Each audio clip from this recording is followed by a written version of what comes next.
Trigger Happy Havoc part, I believe, where we left off last time. Girl had been killed. Toko was acting strange. She kept talking about Genocide Jack.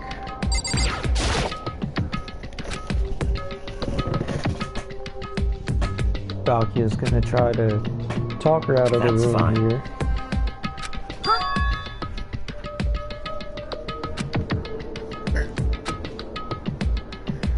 Valkyria stood in front of her door, not making a sound, and pressed the doorbell. After a few moments... What do you want? Leave me alone, you're all so annoying. Ha! Bakula. It's Byakuya. It's Byakuya.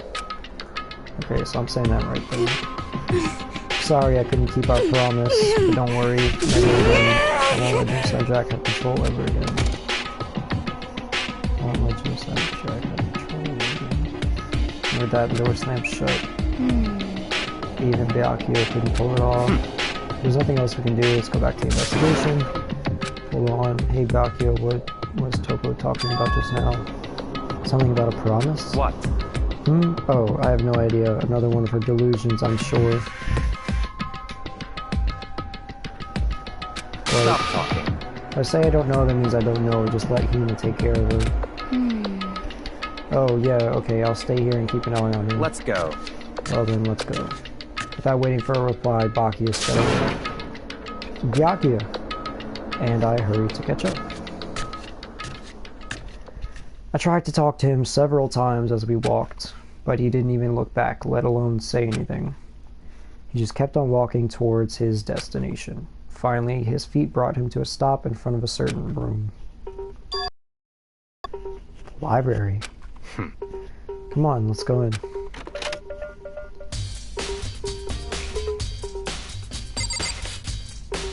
I finally get to go into this mysterious room, Byakuya? The room just at this door. It's the archive, right? Hurry up and go inside. Here? Let's go. Well, all makes sense to get inside. You gonna kill me, Byakuya? What's your plan? Oh, there's some files and so much dust. So, in other words... Let's say there's enough value in this place to endure the dust.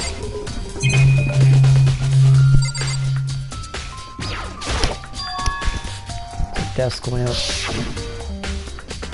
Same old stuff I've been using in the library before. What? Probably get that lamp. So good pour and I need to look at there. Store over there stuff I would put it to good use. Chemical. Shelf is stuffed tight with files. Without really thinking about it, I picked one at random. Make sure I find use to that file. That's right. That's the report on presidential assassination. The original is kept at the National Library. It won't be declassified for another 30 years, so you're sure you want to look at it now. So telling you these crosshairs might wind up peeking at it. Without making a sound, I return the file to the shelf.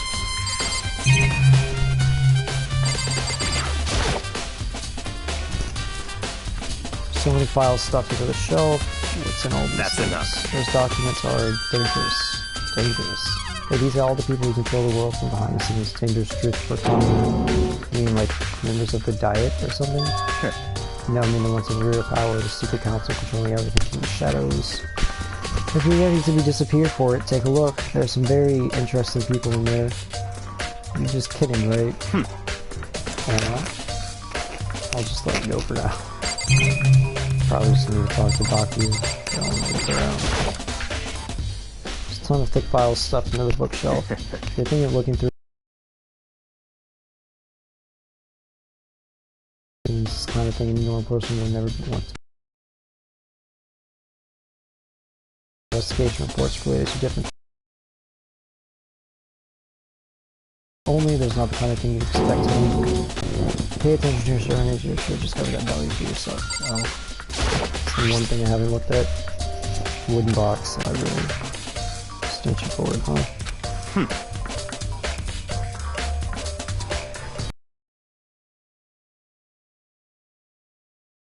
What's interesting in the library is because of this room right here. Interesting. It's home to classified government documents, police records, things no ordinary person would ever see.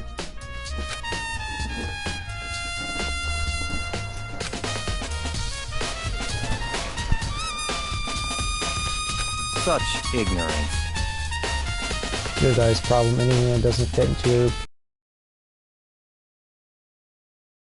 That, it's just, it's not like I totally refuse to believe it, but I mean, there's just so much. How could anyone have put all this together? I suppose it goes to show just how much Hope's Peak truly wields. Or perhaps the mastermind may have wanted to provide us with enough entertainment to keep us from getting bored. It's no use. I can't keep up with all of this. It's just too unreal. What's wrong? Still can't believe it? What about you? How can you believe it so easily? Things like that are usually impossible. What? What do you mean, usually? Usual, normal, ordinary, simple, those things don't exist anywhere in the real world. If you don't understand what they actually represent, you don't understand the nature of anything. You really don't pull your punches, do you? Besides, what you consider usual is based on your common sense, right? But what makes you think your own common sense applies to me at all? The documents gathered here are genuine. I have reviewed them multiple times, so there is no doubt. One second, you're saying you've read all these documents and more than once? But all this has to be like top secret confidential stuff, right? So why? My family has a reading room just like this at our home. Ours is bigger, of course, and not as dusty. Huh? Members of the Togami family have access to any variety of government-related documents. That includes foreign powers as well as domestic. How is that possible? So, in other words... I already told you there's a secret council that controls the world from the shadows. My family is a member of that council, and I have within me the bloodline that will allow me to one day bend the world to my will. But to become such a ruler, I must know all levels of this world backwards and forwards. So whenever I have time, I like to review whatever documents and materials that interest me. Which is why I can proclaim without a doubt that the materials gathered here are the real thing. This is beyond believing or not believing. Byakuya is actually starting to scare me more than the actual mastermind. And what always interested me the most were the cold cases. The cold case police investigation reports. Reading through those reports has always been a hobby of mine ever since I was little. It's excellent mental exercise. I've solved more than a few of those cases just by reviewing the reports.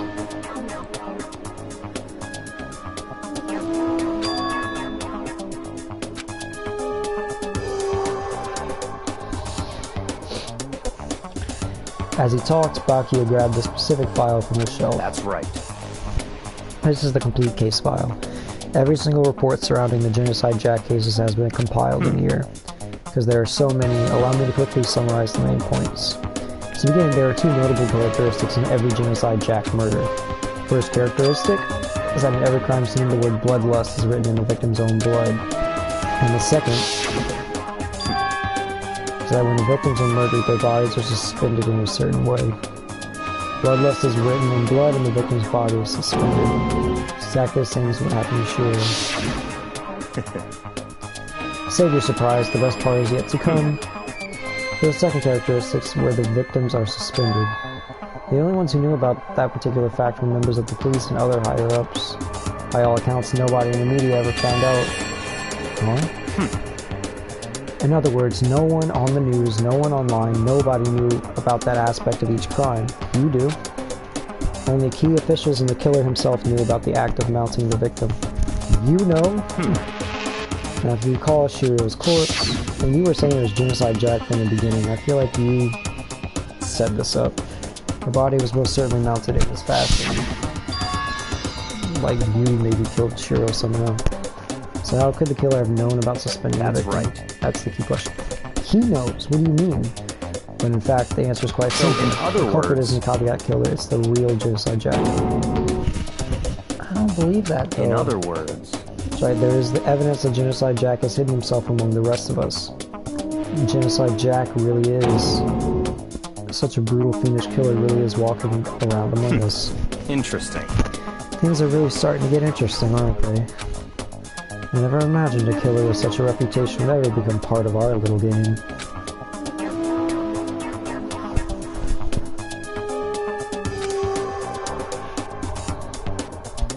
You might just manage to ferret out a clue or two. Such ignorance. If you get down on your knees and beg, I might even show you myself. Okay then. Fucking office ass. That's right. One person.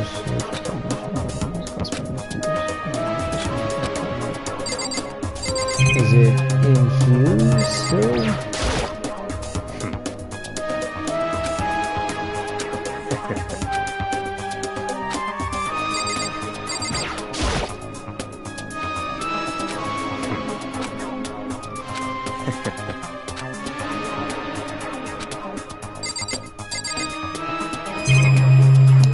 Guess I gotta talk to him then.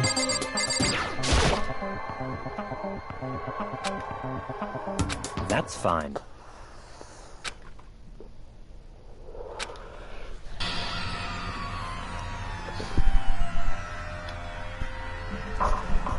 Bakia handed me the file and I flipped through it with tense, nervous fingers. Suddenly my hands stopped. I'd reached the page where photos from the scene of each crime had all been collected.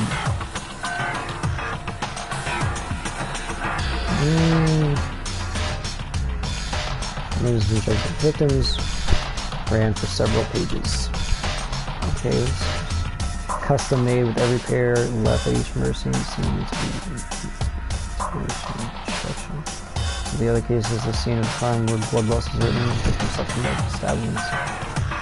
Okay, but this can't be Genocide Jack because it was a blunt force trauma kill. Genocide Jack's thing seems to be scissors.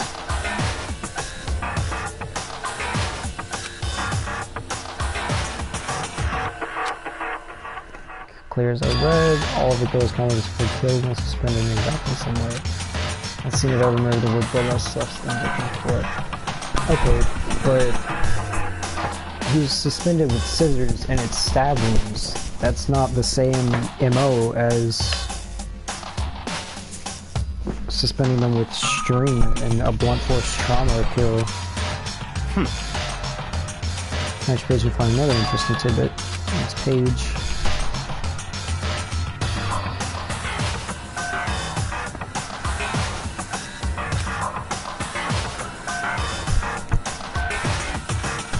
All of the crimes took place either on weekdays at night or during holidays, either day or night.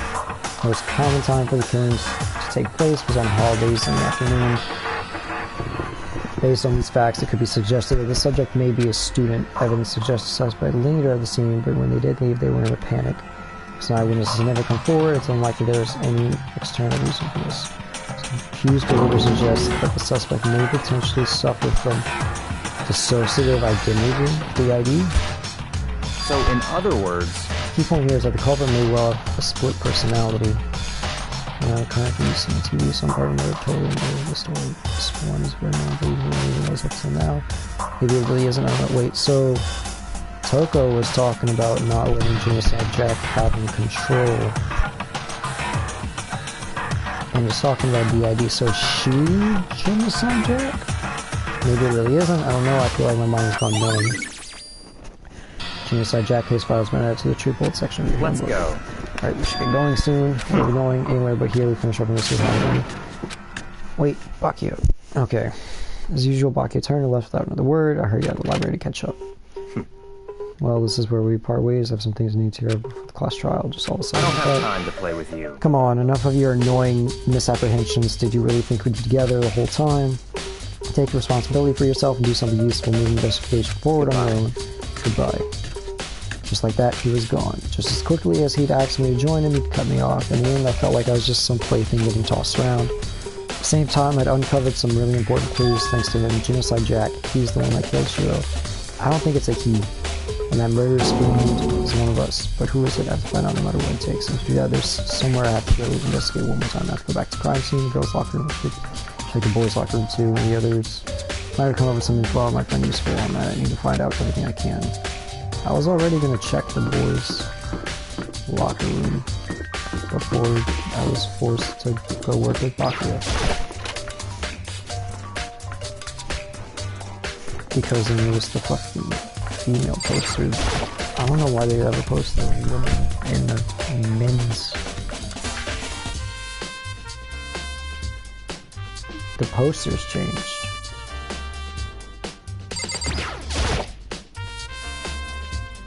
That's not the poster that was in here earlier.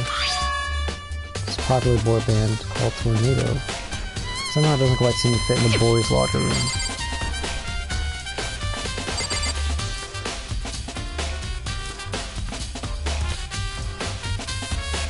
So why would the killer change posters? What? There's a note? Oh, the one on the wall. I think there's... I can't investigate that. I don't think that's anything. There's a stain on this carpet. Strange stain on the carpet. What is it? Boys' locker room. Carpet's been added to the triple section. I don't remember if that was there before or not. I didn't pay attention to the carpet. So someone changed out the poster. It was the girl's poster that was in here earlier. So then, did the murder actually happen here? I don't know. It doesn't make sense why they would change the posters out.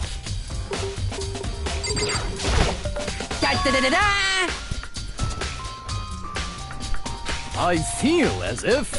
Another stat increases for you. Evidence. What did you find? I cannot reveal that just yet. But I guarantee you that what I found will steal the killer's breath from his lungs. You sure about that? Oh yeah. Miss Newtonberg said she'd witnessed something worthwhile too. Really? What did she see? Well, She keeps telling me it's like when a girl bullies the boy. She's like, right? Okay, so where's Celeste now? The warehouse by the dorms. She was there, but at the same time, not there. What's it gonna be? Okay. Why did somebody change out the posters though?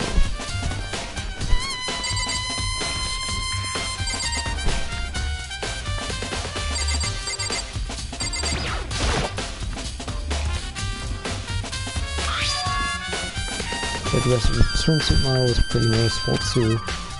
Girls' locker room doesn't seem like the kind of place you'd find something like this. Okay, but wait, that reminds me of posting other locker rooms. That's right, there's definitely some shooters like this. The boys' locker room is poster of a popular boy band. And the girls' locker room is a poster of big-breasted swimsuit models. Posters have been switched. They were why? What reason would anyone have? Maybe I should talk to someone who's more about the locker rooms. 2 locker room posters have been added to the true bullet section of your handbook. You might know, you come in here, right? With Ayo, whatever the name is. Of course. Use it nearly every day, so open up sometimes you can not use it together. Let me ask you something. Do you think the posters in boys' and girls' locker rooms could have been switched? Sorry. I can't really say, and I really paid any attention to the posters. I see. However, There is something that's been bothering me about the locker room. See, I like to drink a little protein coffee every time I finish exercising. We have protein coffee. In the warehouse, it's not the highest quality, but I don't have a lot of other options. I mix protein powder with coffee and down a glass of it after exercising. Anyway, the other day I spilled some on the carpet in the girls' locker room, and it left a stain. The coffee... Oh, that's what that stain is. It's coffee on the boys, but she said she spilled it in the girls. So why is the girls... Shiro died in the boys' locker room? I've seen this thing in the carpet now. Exactly, I noticed it earlier. Stain has disappeared. I can only assume someone come along and cleaned it up. Still isn't usually clean if there was never a stain there to begin with. Spring stain has been added to the truth bullet section of your handbook. The killer went through an awful lot of trouble switching out things from the boys to the girls. The girls' carpet was brought from here to the boys, and the boys' locker room's carpet was brought into here.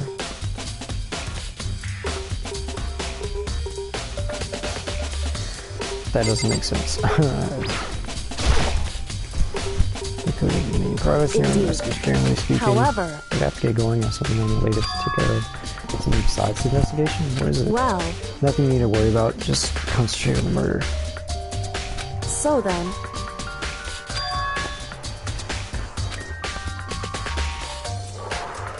goodbye.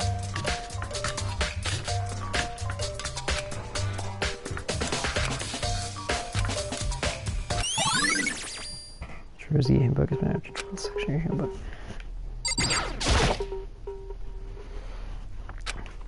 Just thoroughly, but I do have my limits. Well, better give it a shot. Let's see.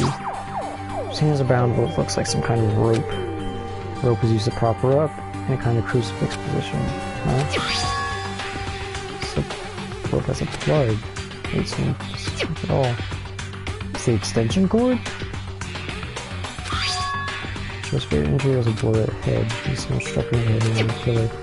So she would have been suspended for the blow. First, I didn't see any reason to think too much about either of them. So in the beginning, after looking through the genocide, I felt something's not quite right. Yeah, the MO is different. Like I said, it's all meaning. Status of the dead bodies added to the juvenile section of your handbook. Well, the one thing most likely to tie all these together is the true nature of the rope that used essentially to figure out to replace any images and give plus my images for a long time. So she's suspended by a extension cord that Bakia was talking about he used. So did Bakia maybe kill her and then make it look like it was Genocide Jack in order to pin it on Toko because of Toko's DID? But then why would they change the carpet in the poster?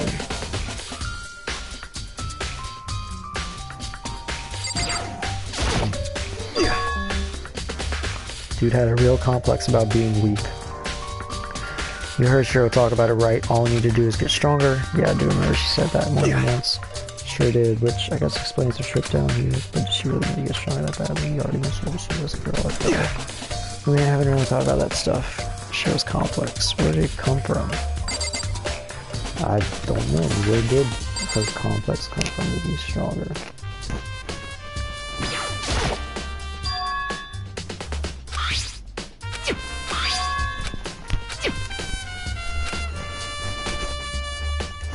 Alright, so I guess I'll go back to the library.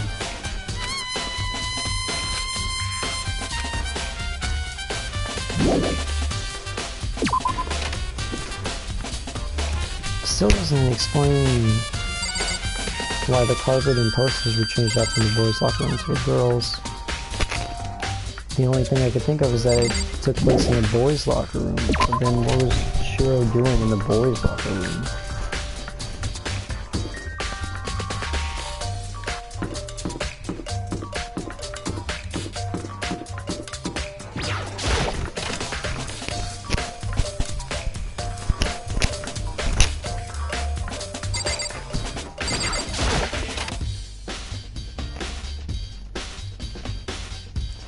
I think Bakia did it.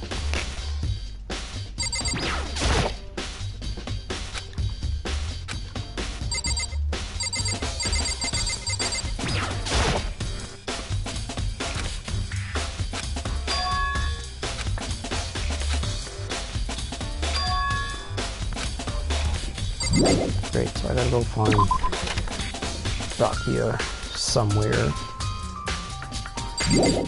Jesus. There's still something I need to check. What? The computer's gone.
Okay, so now I gotta figure out where the heck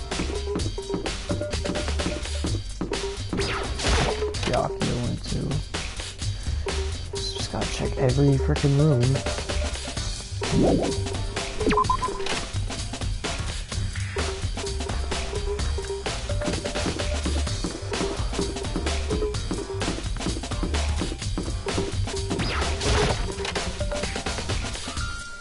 I think Baki is trying to... I think Baki killed Shiro and is trying to pin it on Genocide Jack, aka Toko, in order to get out of here. He keeps saying that he wouldn't kill somebody.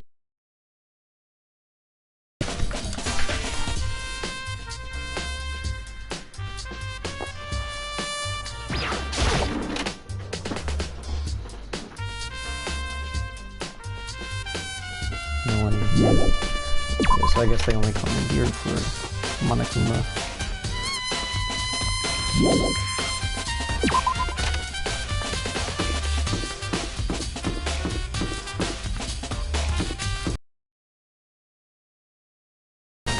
You should have confessed to embarrassing secrets after all.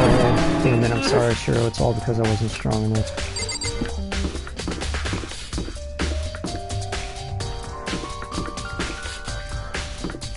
That was in the room. Ifumi was saying I should talk to Celeste. I don't know where the warehouse is.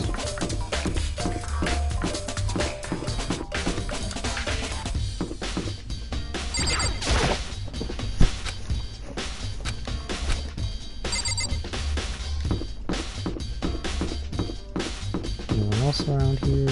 No. Okay, I guess I'll go check the diamond hall. Oh, this one's open now.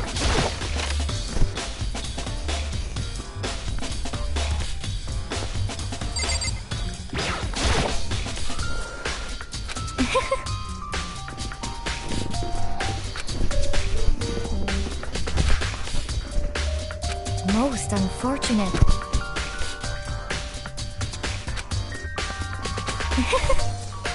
Actually, indeed.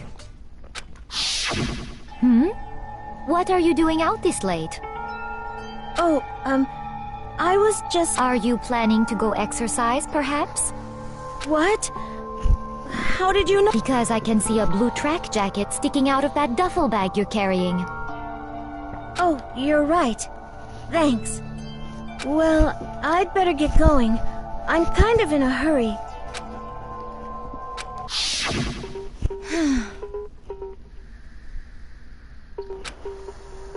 Yes, indeed.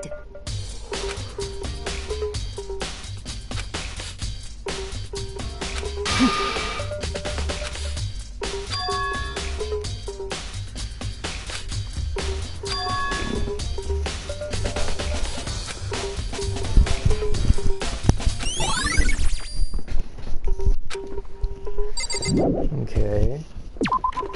So...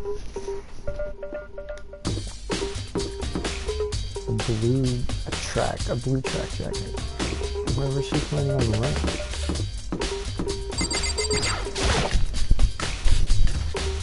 Like, running on track-wise. You got a track jacket, you're planning on running. I guess you guys should buy some track jacket.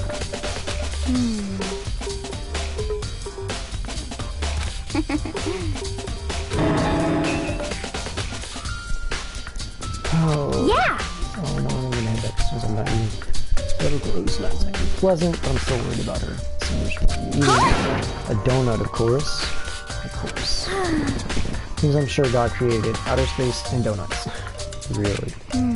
Bet Shiro would have liked to eat one donut, so maybe that was her one big regret. Try to spend some time with her. We did spend some time with her. Well... She was a little bit strange, didn't really hang out with the other girls much. It was like she was trying to keep her distance from us. Actually, Sakura did something similar. She said, even though you and her invited Shiro to exercise you, she always refused. Yeah, totally. It's true, and it wasn't just us either way. It was like she stayed away from all the girls. She just shy. She talked to the boys all the time. kind of weird to be shy around your own sex, but totally fine with the opposite sex. Wait, maybe she's just a guy spoiling you. The law says you can't book by cover. I'm really sorry, that kind of girl. Choose book section handbook. I'm not ready for a class trial. I'm not certain of what's going on yet.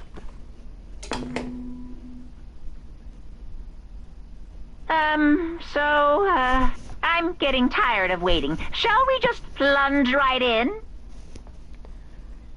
It's the moment you've all been waiting for! The class trial! You remember where to meet, right?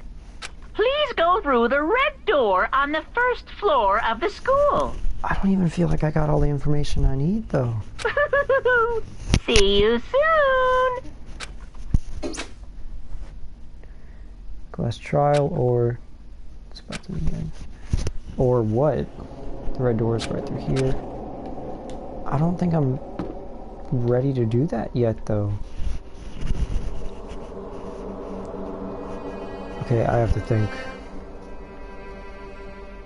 Well, first off, save.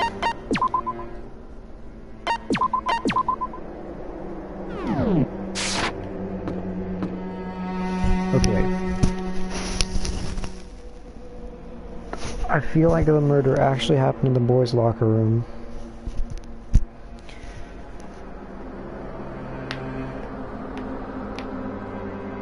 I don't know. Chiro's handbook is missing. Leon's is broken. There's a way to break them. I don't know where Byakuya is. I don't think I got the right information.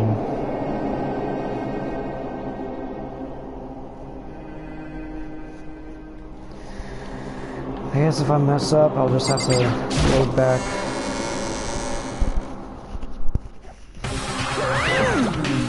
So ready to load? Am I blind or are we missing someone? Yo. Yeah, Toko's not here. And Toko is. You really don't remember? Come on! Togo just came here, but I forget that really much job. Crucial part of class trial this time. What are you gonna do? And try to freaking screams for a moment, please.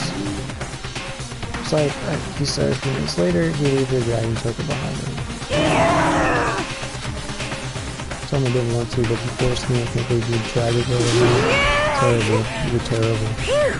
So now everyone's here, right? Okay, then hustle up the elevator and let's get the show on the road. I'll see you guys later. Let's go. Are we going? It's got time to come up. So gentle, so calm, weak, never letting calm. Someone made the choice to kill a girl like that. And murder is one of us. Maybe I can talk to somebody first. You doing this?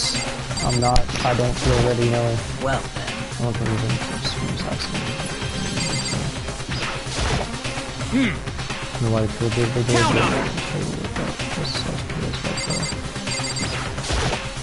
How very sad.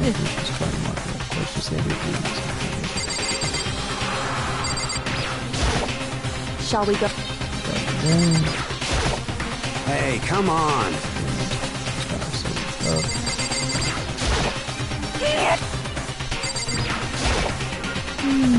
Something odd about this video.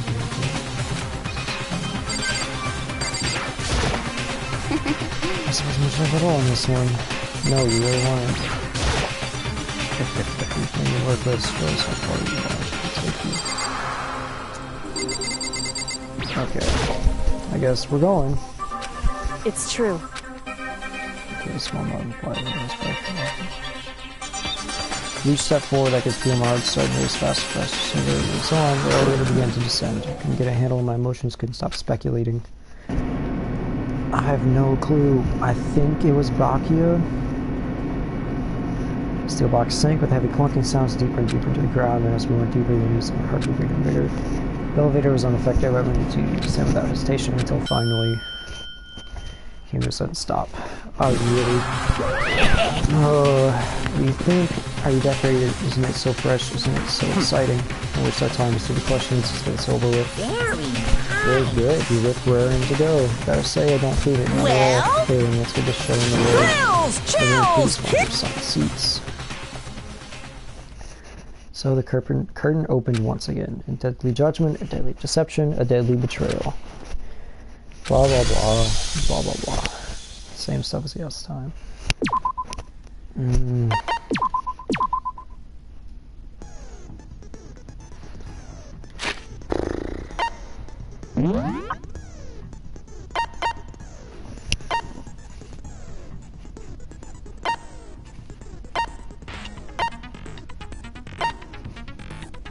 Maybe more information will be brought up as it goes on. I don't know. Look over the regulations. Reside only in school and there's time attention to and we're doing player more restriction you'll free explore violence you know, when the kills and falls someone comes back to the edge. So murder takes place, class shall be issued the off person entry place so I see the guilty party explosion, class shall kill party is not closed. Loaning your e-handbook to another student is strictly prohibited. Loaning it, but not taking it. Let's try nearly kill maximum 2 people doing any single kill game. Additional sport games just maybe added as necessary.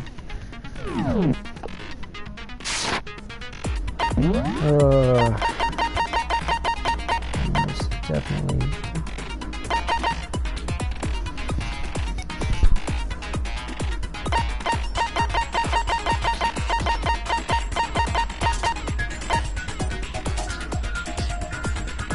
Is there any help to be found in this series? I guess I'm ready. As ready as I can be. I don't know. Let's begin with a basic explanation of the class trial. So, your votes will determine the results. If you can figure out who done it, then only they will receive punishment, and I'll punish everyone besides the blackened. And okay then, let's talk about the murder weapon!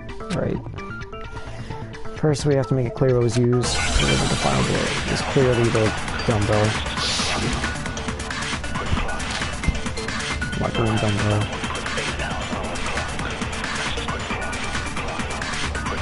Chihiro's fatal injury. It appears it was a head wound. Yeah. According to the Monokuma file, the killer used a blunt instrument. But what kind of blunt instrument could it have been? No. Yes. Chihiro's fatal injury. It appears it was a head wound. He was asking, so I thought. According to the Monokuma file, the killer used a blunt instrument. But what kind of blunt instrument could it have been? I bet it was an iron pipe. Interesting. Why didn't that? That certainly would make for a powerful weapon. It's shutters. I even got the brake sound effect. Chihiro's fatal injury. I know what it is. I guess I was trying to do it quicker. It appears it was a head wound. According to the Monokuma file, the killer used a blunt instrument. But what kind of blunt instrument could it have been? I bet it was an iron pipe. No, that's wrong.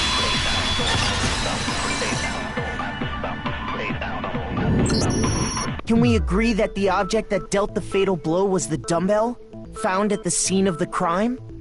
It was covered in blood, and there was nothing else at the scene that could have caused that kind of injury.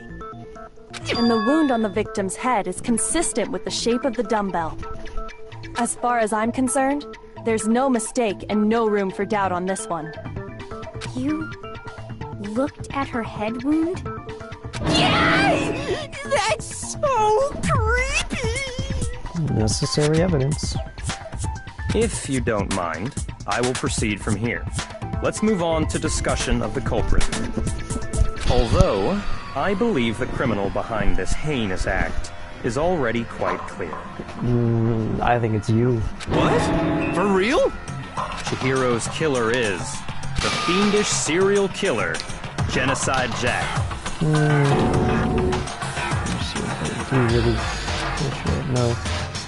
A new element has been added to the non-stop debates. Yo. Lines of white noise will appear to disrupt your reactions. Your truth bullets will disappear if they hit these lines, so think of them as obstacles in your debate. There's a way to keep this white noise from getting in your way. Press the X button to catch the silencer, which you can use to shoot down the white noise. However, if you shoot an actual remark with your silencer instead of the white noise, time limit will decrease, so take careful aim when you have your silencer out. Oh, but if your action difficulty is set to gentle, white noise won't appear at all. In which case you can forget about silencer and just focus on. Looking up, I'm pretty sure I have it set to mean right now. So I'm gonna have white noise. Just like Jack case file. I'm gonna be looking for a way to string up. The culprit is Genocide Jack. I'm sure of that. Case closed, as far as I'm concerned. But that's impossible! Why? What makes it impossible? Well, I mean, come on! There's just no proof for it. No, it's wrong!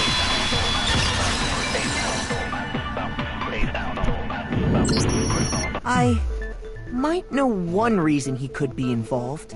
What? I found this file while I was looking around the archive in the library. I guess it's some kind of confidential file the police put together about the Genocide Jack case. What? That's kind of weird as shit, isn't it? What was something like that doing in the library? The why of it is probably more trouble than it's worth, so let's forget about that for now. More importantly, it outlines all the specifics of every Genocide Jack case in exceeding detail. According to the file, there appear to be two defining characteristics in every Genocide Jack case. The first is that a bloody message is found written at the scene of every murder. Oh, that's right. Food lust. No. No. It's actually bloodlust. But more important is the other characteristic, and it's something that has never been made public. Never made public? What the hell is it? Why don't you tell them, Makoto?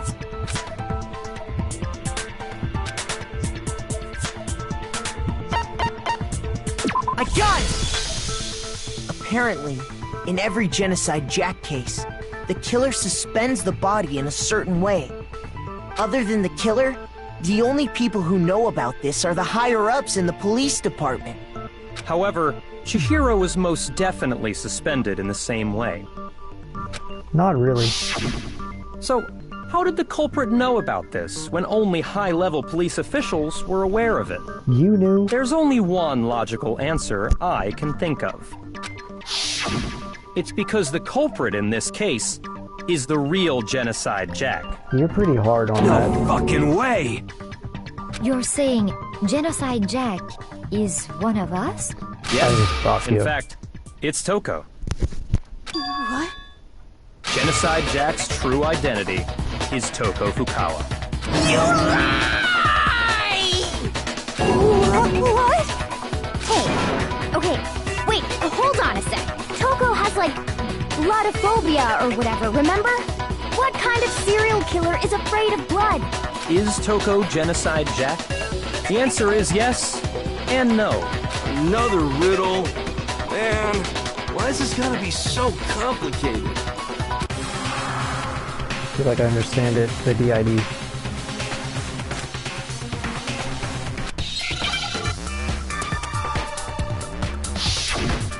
Hangman's Gambit. Why am I spelling out?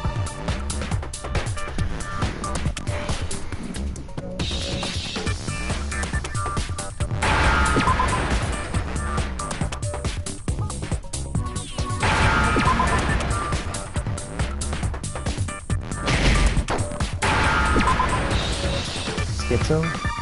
Is that the name? Now I understand! Schizo? Schizo? I don't know.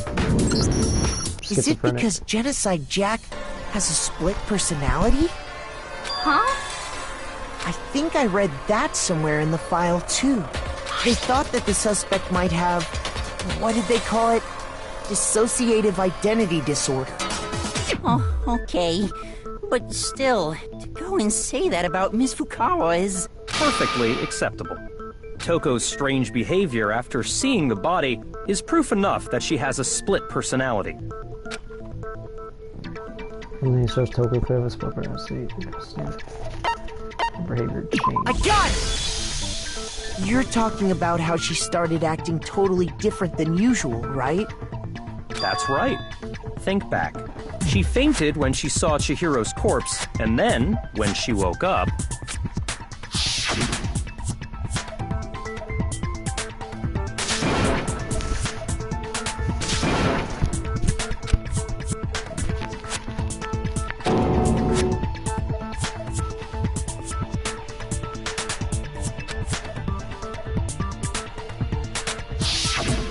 She was acting funny, that's for sure. That melancholy tone of hers completely disappeared. Don't go assigning adjectives to my tone without permission. Not to mention, once she regained consciousness and saw Chihiro's body again, she was utterly calm. In other words, within her is one personality that can't handle blood, and one that obviously can. So when Toko trapped herself in her room, it's because she was scared of Genocide Jack?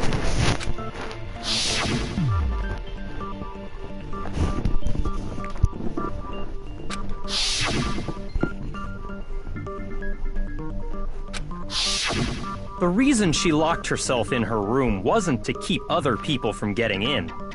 It was to keep her other personality from getting out. What? Toko was afraid. Afraid of the murderous fiend inside of her. Of killing even more people. How? Yeah. How can you know all this? I do believe you misunderstood her. What she's trying to say isn't, how can you know all this? No. What she wants to know is, how could you tell them? Huh? Last night, just before Monokuma gave his motive speech, Toko and I had a strange conversation. She told me a most interesting story. She said a murderous fiend lived within her, and she was afraid it could appear and attack at any time. And that trepidation is what's caused her to have such a bleak attitude. Isn't that right, Toko? This is all a lie. Right, Toko? You said you wouldn't tell anyone. What? You promised! I can't believe you lied! You have only yourself to blame. You came to me with your tragic little story. I didn't ask you to. This is the real world, not some romantic fantasy fairy tale. Besides, you broke your promise first. You said that as long as you were here, no matter what, you wouldn't let Genocide Jack kill anyone. But in spite of that promise...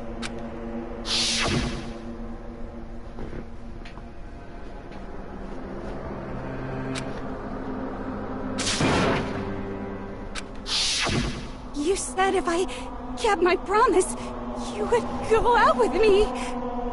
That's the only reason I promised. How many times do I have to tell you? I never said that. But you weren't able to do it.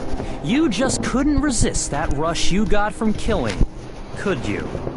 I tried. I swear I tried to control it. But your efforts were useless. What a disappointment. I don't believe that, though.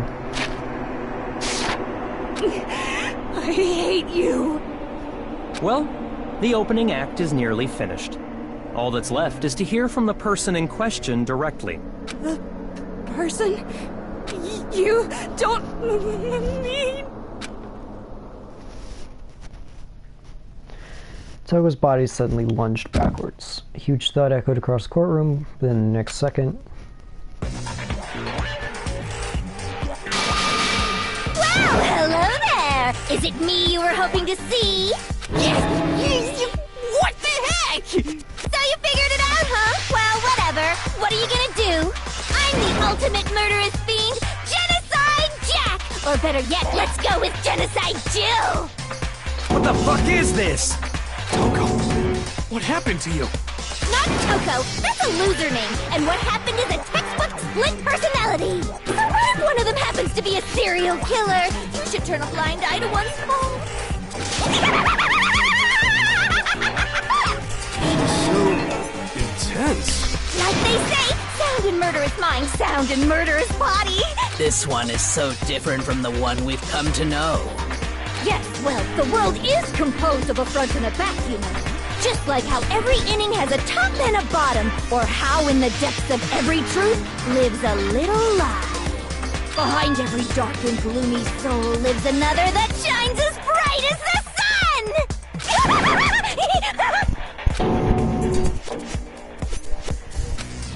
This is beyond insane. Miss Jack, Jill, can I ask you a question? What's up? Some of us think you might be the mastermind behind our entire situation. What are your thoughts on that? Well, I'll tell you. I am the mastermind of all masterminds! Just kidding! Then it's not true? Of course it's not true! How dare you try to link me to that creepazoid!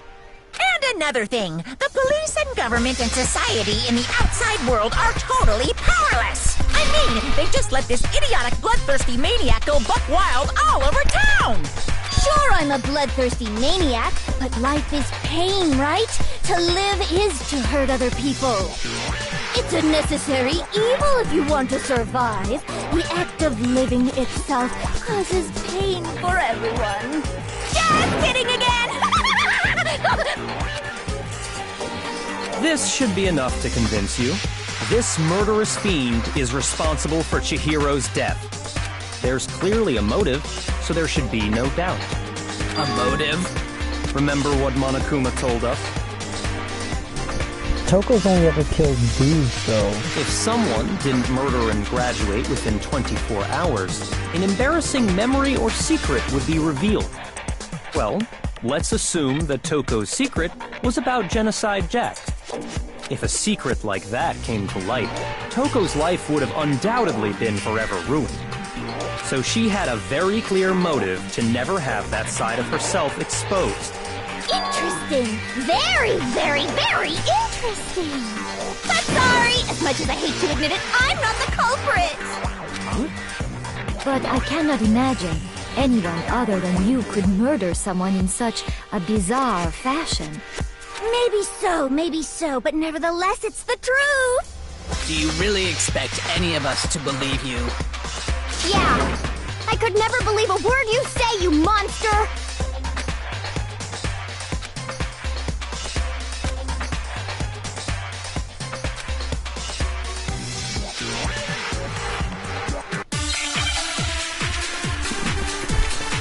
Okay, make your argument.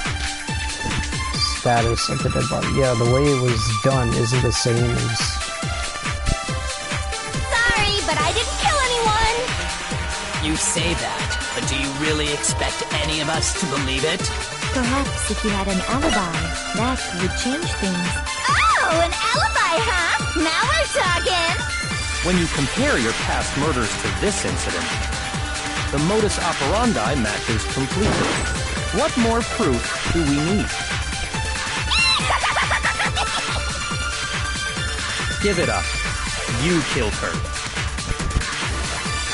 I don't like that it doesn't do it whenever I said it. Sorry, but I didn't kill anyone! You say that, but do you really expect any of us to believe it? Perhaps if you had an alibi, that would change things. Oh, an alibi, huh? Now we're talking! When you compare your past murders to this incident, the modus operandi matches completely. What more proof do we need? Give it up. You killed her. It doesn't matter.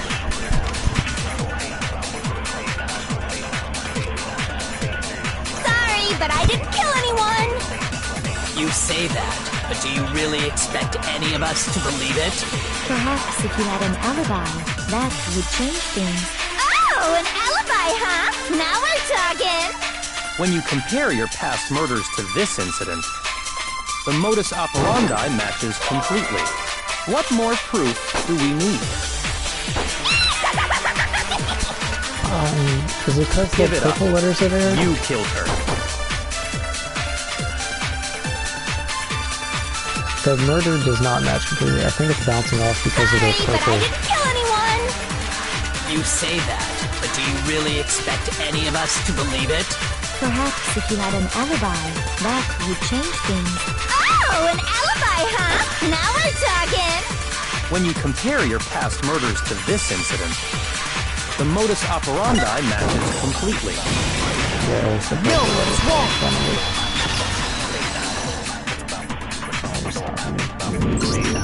Are the methods of murder really exactly the same? I'm not so sure about that. I think there's a slight difference between the Genocide Jack cases and this one. Huh? How's it any different? Uh-oh, you don't know? Well then, human garbage, let me tell you! I murder with passion and conviction. I consider myself a professional, and I have a very particular way of doing things. Imagine you go to a fancy Italian restaurant. They're very picky about the noodles, the sauce, everything. But what happened to Chihiro? It'd be like if that same Italian restaurant started using ragu or Chef Boyardee. This is no creation of mine. Let me rephrase that in a way that maybe makes more sense. There are two clear differences between the Genocide Jack cases and this one.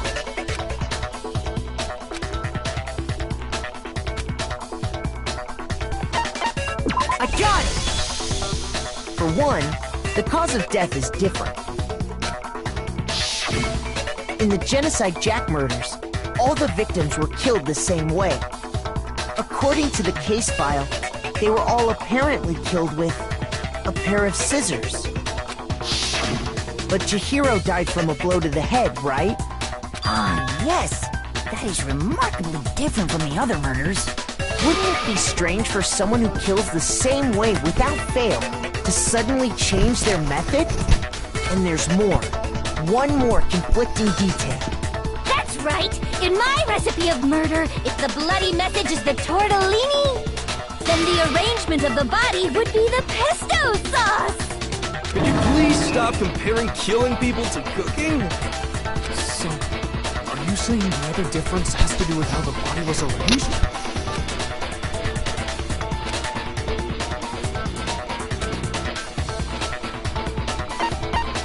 I got it! Do you remember what the killer used to suspend her? They used some kind of rope to hang her up by her wrists. What is your point? Well, in all the previous Genocide Jack cases, something else was used to suspend them. Specifically, pairs of razor-sharp scissors. And guess what? I use my own specially designed scissors for the murders and the arrangement!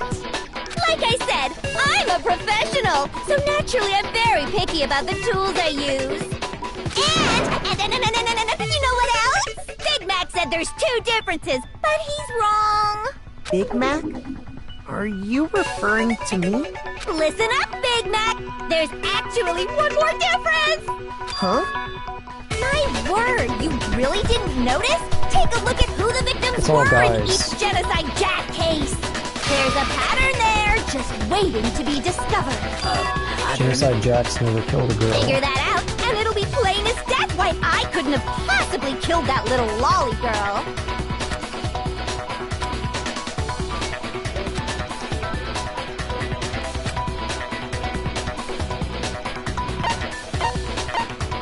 I got it! Is it because Chihiro was a girl? Bingo! Bullseye! Right on the money! What are you talking about? In all the Genocide Jack cases, all the victims had something in common.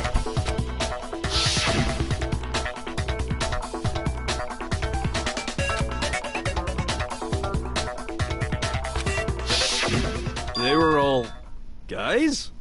That's right! The people I kill with such passion and conviction are all adorable little men! I can't believe I said it! I'm so embarrassed! The hell is wrong with you? I can't help it! I'm just a full-throttle boy-on-boy fangirl, and the mopey side of me just hates it. But now I'm on the fast track to becoming a full-fledged fan madam! So, since Chihiro was a girl and not an adorable little man, you wouldn't kill her? Would an Italian chef suddenly start making ramen just because they're both noodles? Don't be stupid. I have too much passion and conviction to cross that line. That's the absolute reality of a one and only. We get it. You've clearly explained your hobby and your philosophy. But that's not all there is to it. It's a different matter entirely, when you're forced to kill in order to survive. Quiet, lowly cur! Lowly? Cur? I would never kill for a reason as petty as mere survival. And if by some fluke I did kill to survive, why would I bother with the message and arrangement? It'd make me the obvious suspect! That does make some amount of sense. Plus, whatever reason I have for killing, I would never leave out my prized scissors. Who would go out of their way to use a big, stupid, heavy dumbbell? Maybe you used the dumbbell because you couldn't find any scissors in the school? Any scissors? I don't just use any scissors. I only use my own set of high-class envy of the entire world scissors! Okay, whatever. There still aren't any in the school. Are you sure about that?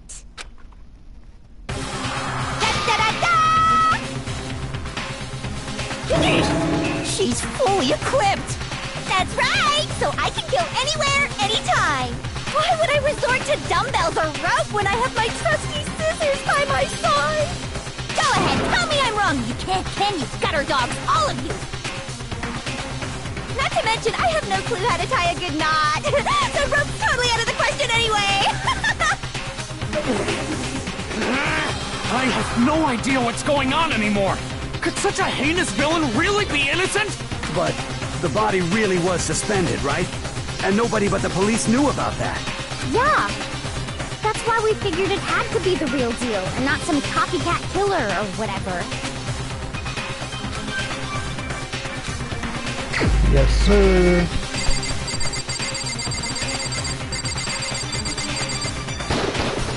Here's my answer. Byakuya, it's possible you could have found out, isn't it?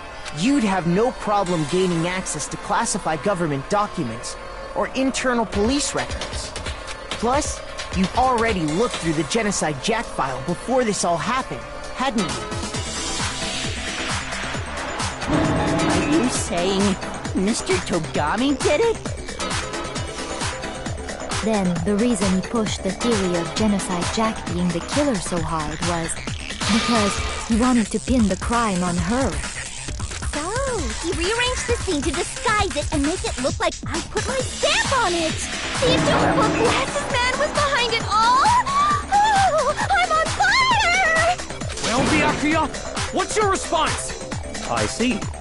So now the suspicion falls on me. Then I must ask, when would you say I began acting suspicious? Surely you must have an answer. Looking back and thinking about it now, the way you were acting right before we discovered the body was a little strange.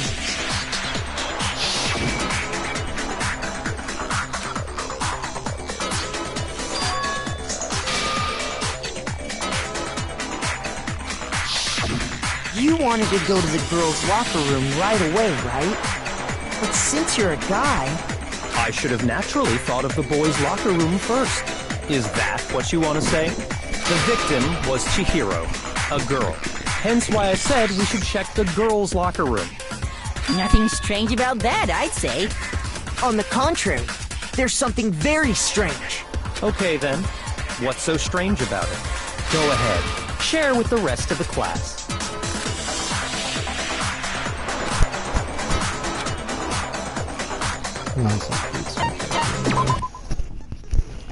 Called the truth flashback. If you aim at a weak spot and hold down the triangle button, then you'll memorize that weak spot. This memorized phrase can only be shot once as a single truth bullet. If you shoot or change the truth bullet, it will disappear from your truth cylinder. However, you can use this flashback feature as many times as you want. If you don't seem to have an answer to a lie or contradiction you're alerted to bullets. Might be wise to memorize a different weak spot and use that to make your case. When is the best time to flashback? Well, you just have to use your keen wits, won't you? In this case, though, I will say that if you don't use a flashback, you won't be refuting anything. Well then, good luck and have fun. Okay, so I have to use a flashback here.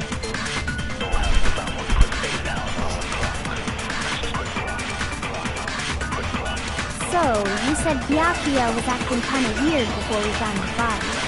But he was acting weird... how? If you're presented with the opportunity to check out the girls' locker room, you absolutely take it! That's a natural reaction for any guy! The victim was Chihiro, who was a girl. So of course I would suggest we check the girls' locker room first. There was no time for pointless distractions. What's so strange about that? You wish you'd taken me with you.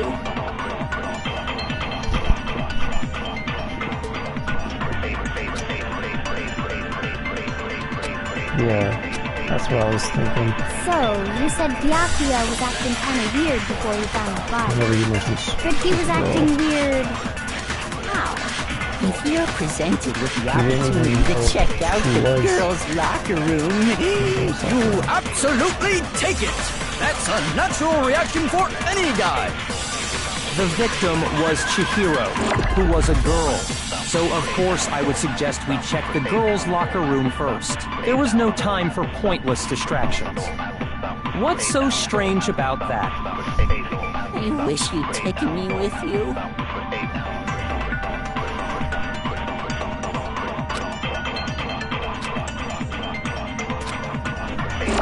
So, you said Byakuya was acting kind of weird before we found the body. But he was acting weird... how? If you're presented with the opportunity to check out the girls' locker room, you absolutely take it! That's a natural reaction for any guy! The victim was Chihiro, who was a girl. Okay, so then it's at the beginning. Shoot! So, you said Byakuya was acting kind of weird before we found the body. Before we found the body. But he was acting weird... how? Okay, I know what If you're presented with the opportunity to gotta check out the girls' locker room, you absolutely take it! That's a natural reaction for any guy! The victim was Chihiro, who was a girl. So of course I would suggest we check the girls' locker room first. There was no time for pointless distractions. What's so strange about that? You wish you'd taken me with you. I know where I'm going to So, you said Byakuya was acting kind of weird before we found the body. Shoot! So, you said Byakuya was acting kind of weird before we found the body. But he was acting weird... how? If you're presented with the opportunity to check out the girls' locker room, you absolutely take it! That's a natural reaction for any guy! The victim was Chihiro. Yeah, no, it's wrong!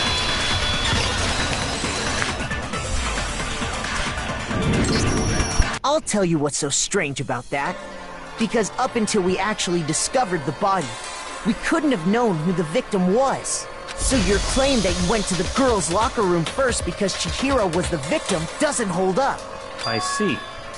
That's a good answer, I must admit. Interesting. Very interesting indeed. But your reasoning is still too weak.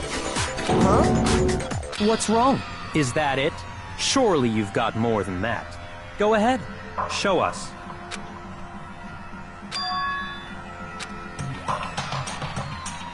What's the matter? You're not finished already, are you? There must be more to it. There is. I think. There is more to it. Think about it. We just talked about the differences between this case and past Genocide Jack incidents. The proof you're looking for is hidden in there. Oh? Proof that I'm the culprit, you mean?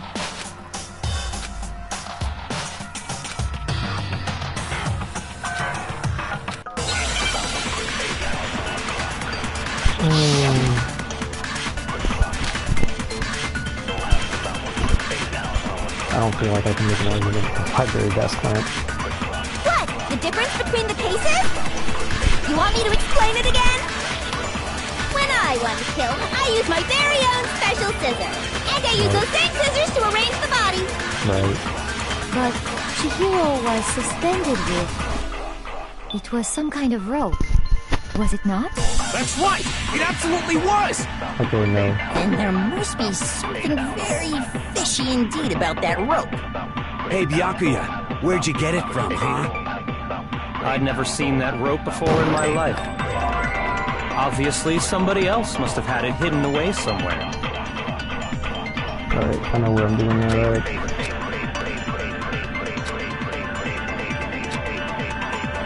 The difference I wish there between was a the way to cases? skip past the, You want me to explain it scenes. again? When I want to kill, I use my very own special scissors. And I use those same scissors to arrange the body. But Chihiro was suspended with... It was some kind of rope. Was it not? That's right! It absolutely was!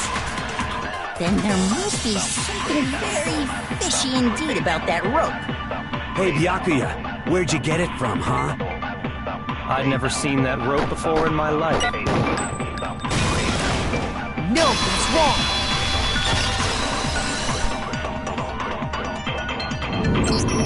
Actually, I'm pretty sure you have seen it before.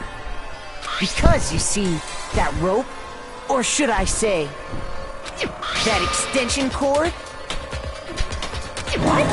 An extension cord? Byakuya, you've used the extension cord in the library more than once, haven't you? And the same extension cord that was in the library all this time went missing after the murder. And there's no way someone who uses that extension cord as much as you do wouldn't discover that fact. And Byakuya must be the one who took the extension cord. I can't imagine any other possibility.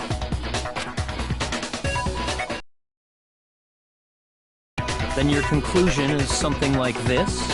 I killed Chihiro in the girls' locker room, then hung her up and wrote that bloody message. I intentionally made it look like Genocide Jack was behind it. Is that about right?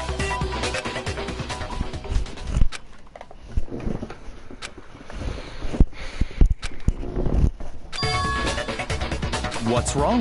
I asked you if you think that's what happened. Hell yes, that's what happened. So that's it, right?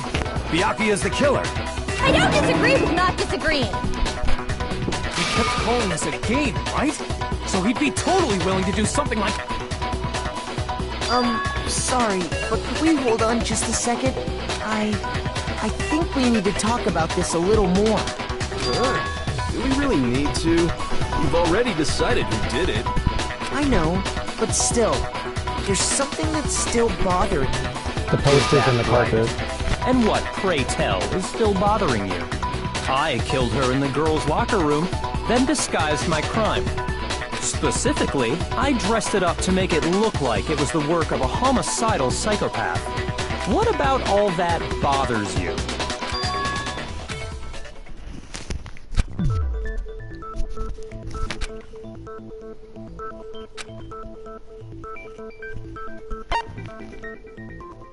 I got it! You say you killed Chihiro in the girls' locker room, right?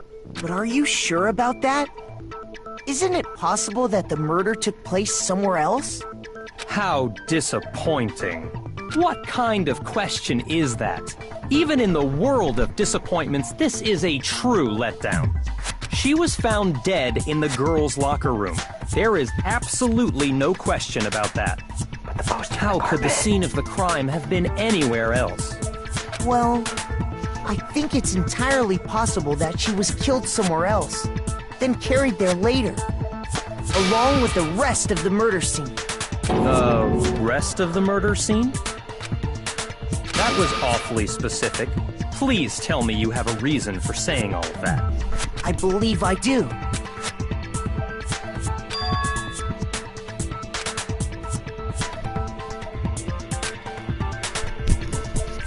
Hey! Don't just move on without permission! What do you mean she was killed somewhere else? Come on, Makoto. If there's any chance the murder took place somewhere else, let's see the proof.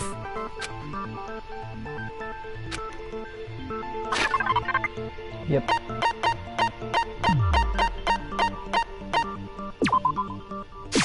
I got it! The proof that she was killed somewhere else is the poster that's hanging in each locker room. Your proof is some posters?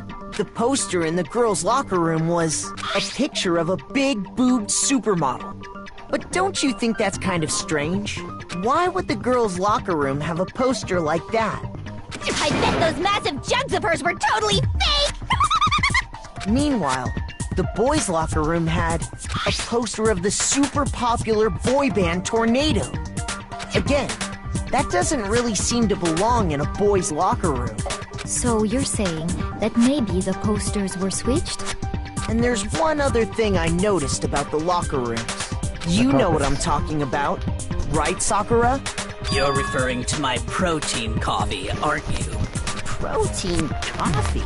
While I was in the girls' locker room earlier, I spilled some protein coffee on the carpet. But I noticed that after the murder, the stain had been totally scrubbed away.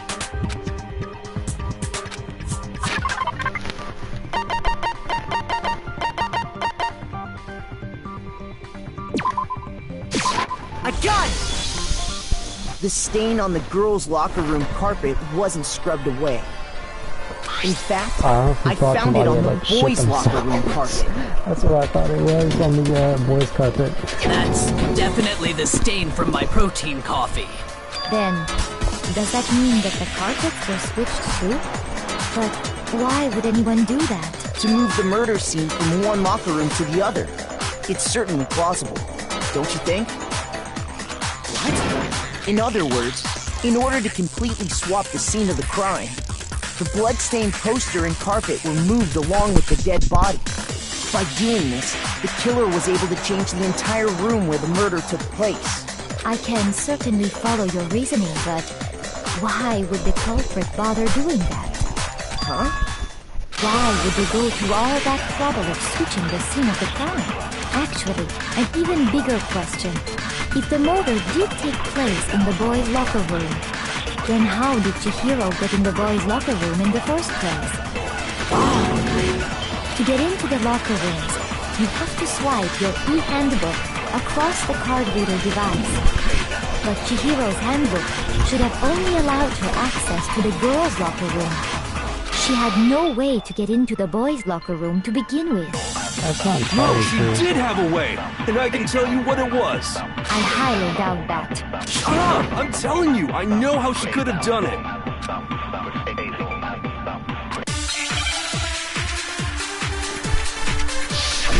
What is my truthful awareness, though? The broken in handbook? I guess see what they talk about. Is it really possible? Could Chihiro really have gotten into the boys' locker room somehow? Ah! I got it! She must have hacked her e-handbook! She was the ultimate programmer, after all. I'm sure that would have been no problem for her. No, I don't think that's it. She used the thing that was in the main hall. Huh? What thing? I'm talking about Leon's handbook, of course. Right. If she had that, she could get into the boys' locker room no problem. You're saying they used Leon's handbook, she could get in the boys' locker room. Okay, so I have Is it to really possible? dispute it because Could his Chihiro really handbook's have broken. gotten into the boys' locker room somehow? Ah! I got it! She must have hacked her e-handbook! She was the ultimate programmer, after all. I'm sure that would have been no problem for her. No, I don't think that's it. She used the thing that was in the main hall. Huh? What thing? I'm talking about Leon's handbook, of course. No, it's wrong!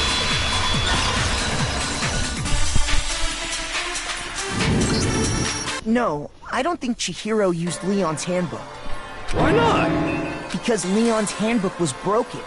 Oh. Well, then, yeah, I guess that'd be pretty impossible, huh? I am struck silent by how quickly you gave up. Plus, isn't there a regulation against using someone else's handbook?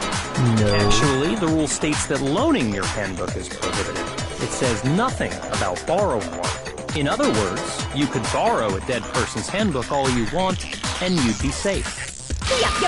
Hit the nail square on the noggin. Of course, if it were broken, that wouldn't make any sense anyway. So, she must have hacked hers, like I said.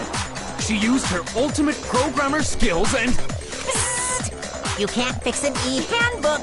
The instant you open one up, a security buzzer starts blaring. So, if she didn't use Leon's handbook, and she didn't modify her own handbook...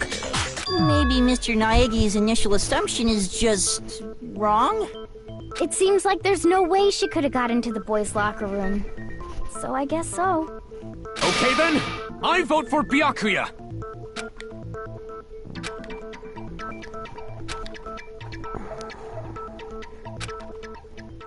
No. He couldn't have done it because he didn't know that the crime scenes were changed. Hold on a second. Oh, you got to offer something up, Kyoko? I agree with you, though. I think you're on the right track. What the? You finally decide to open your mouth and that's what you've got to say? There's no way she could get in the boys' locker room, right? So... Why are you so sure she couldn't get in? There's still one other way she could have gained access. What? What are you talking about? What other way is there?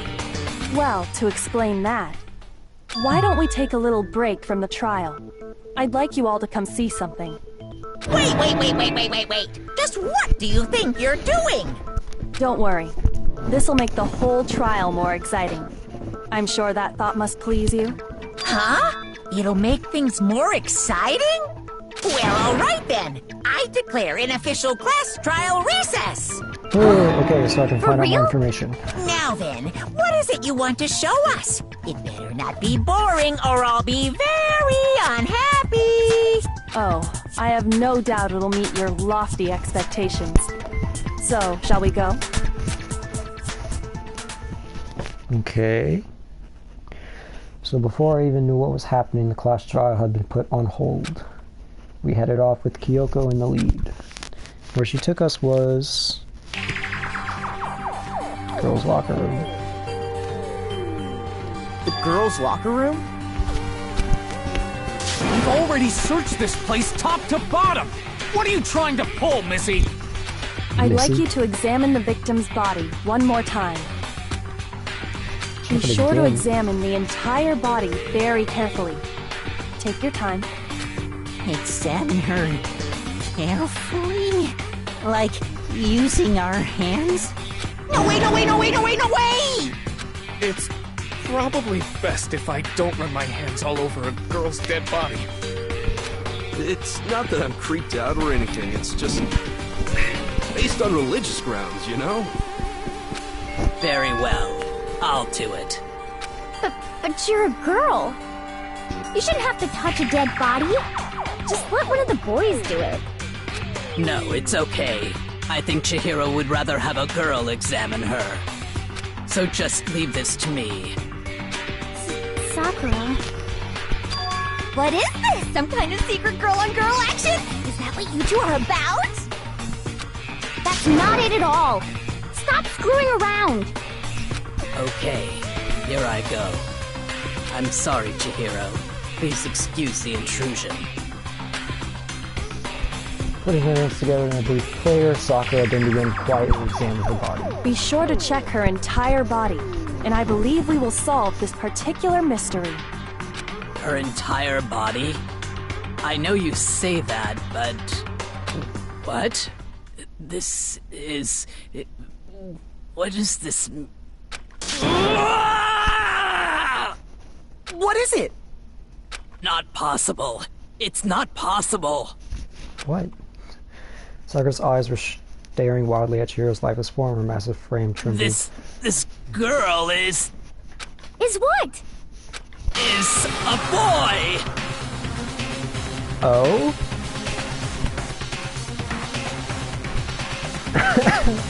Oh, my favorite character was a cross-dresser. Ah, I see. So she was actually a he. Interesting. That is Thank interesting. you for confirming this fact. You're joking, right? I wouldn't joke about this. Then it's really true? Chihiro was a guy? Oh, what? You guys didn't know? Heck, I knew that right off the bat. Chihiro Fujisaki was totally a guy. He was a cross-dresser? Oh, I'm really on fire! I wish I had killed him! So that's what Kyoko wanted to show everyone, huh? Interesting. Yes, that certainly does make things much more exciting. Still doesn't help us as to who did Now it. let's ride this wave of excitement back to the courtroom and get back to the trial. Okay, so then... Okay. I do apologize for keeping you waiting. Now then, let's resume the class Okay. trial. So... Chihiro was actually a dude, which means he would have access to the boys' locker room. So...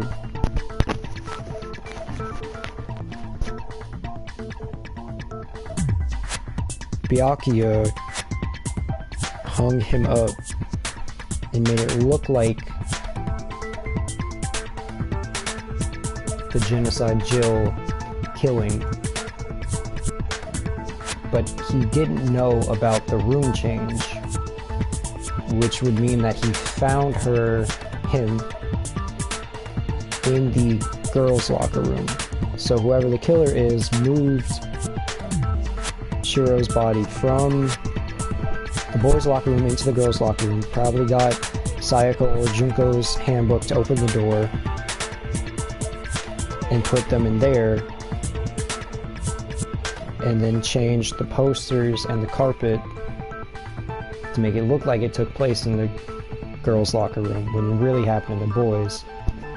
But I still don't get why someone would go through so much length to hide the fact that Chihiro was a boy.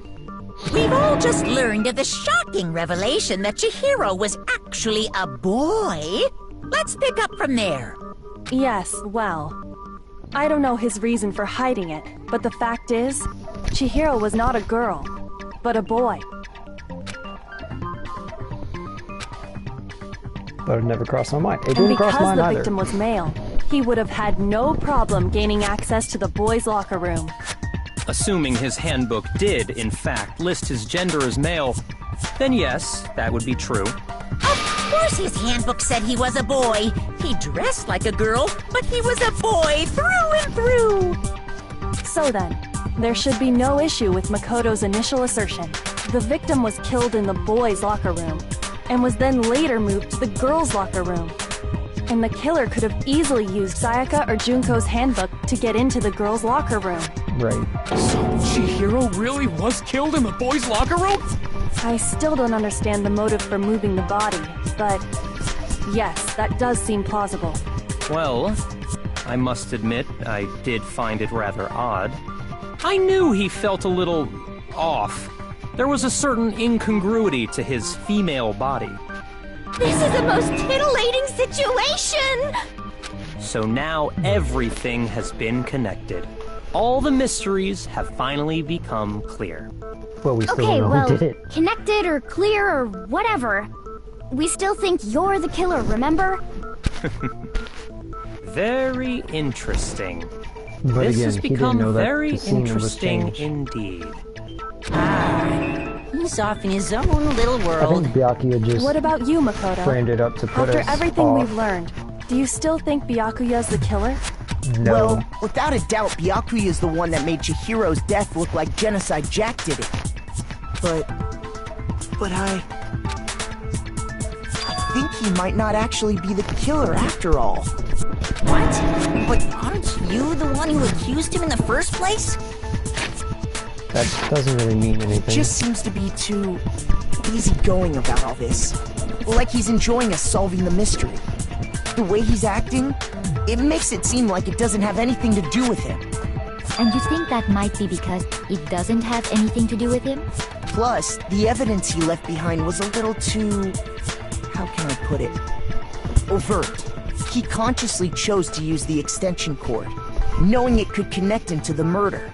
At least, that's how I see it. And Byakuya, when you found out the murder took place in the boys' locker room, it seemed to rattle you. And then again when you found out Chihiro was actually a guy. If you really were the killer, that stuff wouldn't have had any effect on you.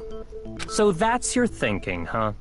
Well, it bothers me that you don't have more concrete reasons, but it's fine. I guess I'll mark it as correct for the time being. Mark it as correct? He's right. I am not the culprit. I just happened to come across the corpse in the girls' locker room and decided to alter it. Are you fucking with us right now?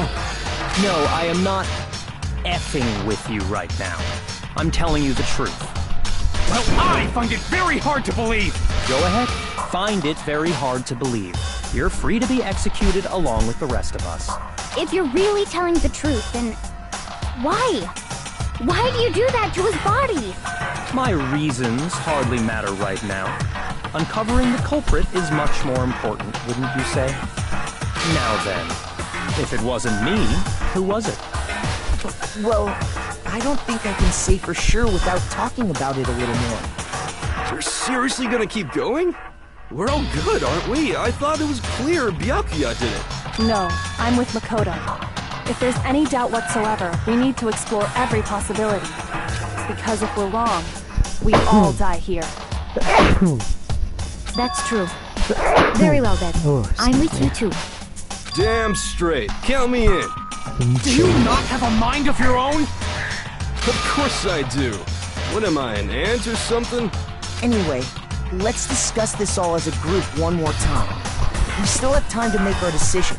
That's very true. Bag or anything wasn't found Our too. lives are all on the line. Excellent. Then shall we resume our game of hide and seek? Byakuya didn't do it. Who's the real killer? Who murdered Chihiro? I have no clue. We can be sure that we know about the killer. The killer was able to gain access to the real murder scene, which means killer's a guy. I got it! Crime was the boys' locker room. You would need a boys' handbook. As the answer was being broken, the killer would have had to use their own. They would have had to give them a guide. So enough. Can you find some more clues? Okay. So let's about Chihiro having the castle. Isn't there a single clue that might lead us to who did it? Well, clues are one thing, but did nobody get a look at the killer? I'm sure if someone saw the killer, they would have said something by now. Perhaps someone saw the victim at some point. Even that might be enough for now. Yeah, so that's good. All we need right now is any kind of new info. It's over. It's all over. You want to know who saw the victim? The killer. And only the killer. And it's not like they're just gonna turn themselves in. Game over, man. Game over. Nice reference. Yeah! No! Not game over!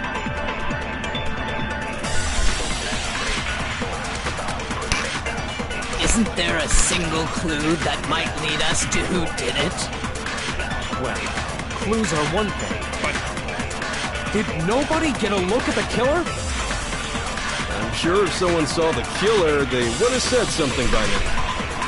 Perhaps someone saw the victim at some point. Even that might be enough for now. Yeah. All we need right now is any kind of new info. No? Shoot! Okay, so Isn't after there a we single clue that might lead us to who did it? That would have been right. Well, clues are one thing, but did nobody get a look at the killer? I'm sure if someone saw the killer, they would have said something by now. Perhaps someone saw the victim at some point. Even that might be enough for now.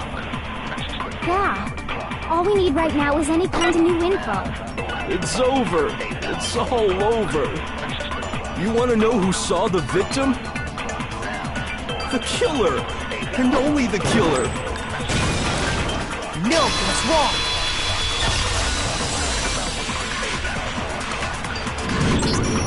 I believe someone else did see the victim before he was murdered. What do you think, Celeste?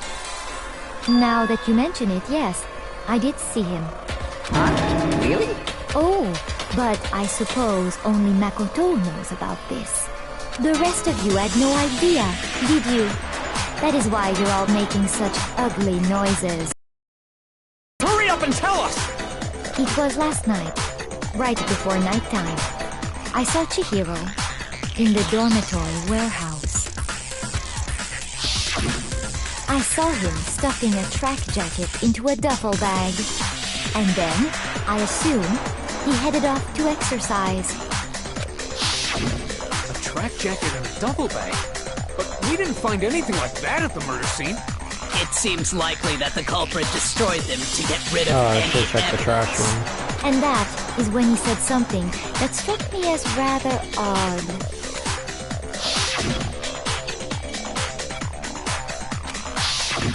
Chihiro told me he was in a hurry. But why would he be in a hurry? Only if someone were waiting for him, I should think. So, Mr. Fujisaki was on his way to meet with someone, and then they were going to work out together? But Hina and I had invited him to exercise with us plenty of times, and he always declined. Probably because he was afraid you'd find out the secret he was hiding, right? Which means that conversely, he must have trusted whoever he was meeting with very much. Enough so that he was willing to risk his secret being revealed. Oh, what a marvelous friendship! The point is, whoever he met up with is the culprit, right? But knowing what we know, I can't even guess. No. You already have what you need to make the connection. Why would you tell me that? I don't. You know who the killer is. Seriously? Who is it? Who's the killer? Think back to the track jacket and duffel bag the killer disposed of. Focus on the details of these items, and it should become obvious who was waiting for him. Are you sure about that? You really think we can figure out who did it based on two pieces of evidence that we don't have? What? You want to track down some fingerprints or something? Even if we had the equipment for that, we wouldn't know how to use it. As was noted, the evidence is already gone. There's nothing to get fingerprints from. Maybe, but we can make certain inferences if we just take the time to talk it out. Easy for you to say, but fine. Celeste, did you notice anything special about the bag or jacket? The bag was just a normal duffel bag from the warehouse. All the bags in there are the same, so I can't imagine what would make that one special. Well, if I remember right, there was a decent variety of tracksuits to choose from. Do you think there might be some connection between the culprit and Chihiro's jacket? Perhaps. Let's explore that and talk a bit more about the jacket he took.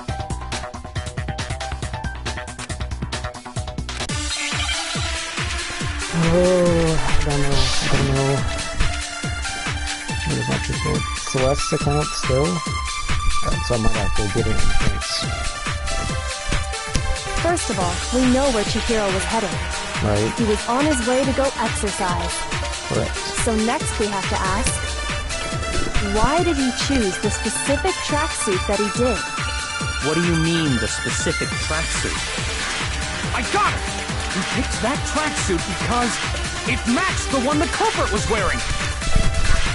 So, what you're saying is, the killer was wearing the same blue tracksuit as him? My tracksuit is black. I don't even have a tracksuit.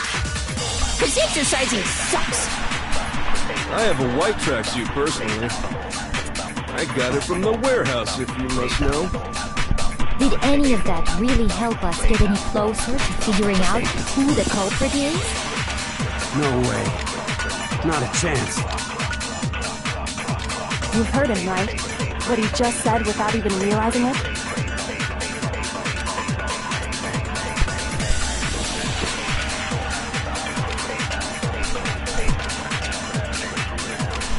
First of all, we know where Chihiro was headed. He was on his way to go exercise. So next we have to ask, why did he choose the specific tracksuit that he did? What do you mean, the specific tracksuit? I got it! He picked that tracksuit because it matched the one the culprit was wearing. So, what you're saying is, the killer was wearing the same blue tracksuit as him? My tracksuit is black. I don't even have a tracksuit. Because exercising sucks. The same blue tracksuit. I have a white as him. tracksuit personally. I got it from the warehouse, if you must know. Did any of that really help us get any closer to figuring out who the culprit is? No way. Not a chance. You heard him, right? First of all, we know where Chihiro was headed. He was on his way to go exercise. So next we have to ask, why did he choose the specific tracksuit that he did? What do you mean, the specific tracksuit? I got it! I think it has something to do with Mondo. That tracksuit because it matched the one the culprit was wearing. So, what you're saying is, the killer was wearing the same blue tracksuit as him? My tracksuit is black.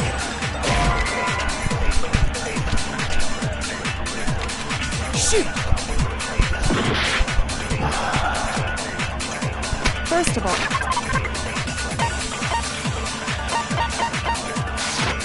we know where Chihiro was headed. Way to go exercise. So next we have to ask, why did he choose the specific tracksuit that he did? What do you mean, the specific tracksuit? I got it! He picked that tracksuit because it matched the one the culprit was wearing. So, what you're saying is, the killer was wearing the same blue tracksuit as him? My tracksuit is black.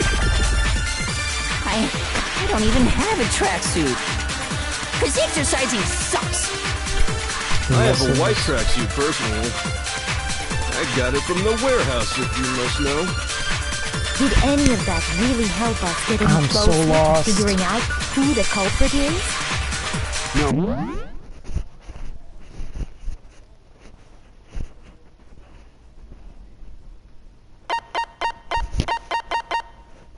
Oh, I can press circle to speed up the debate, okay.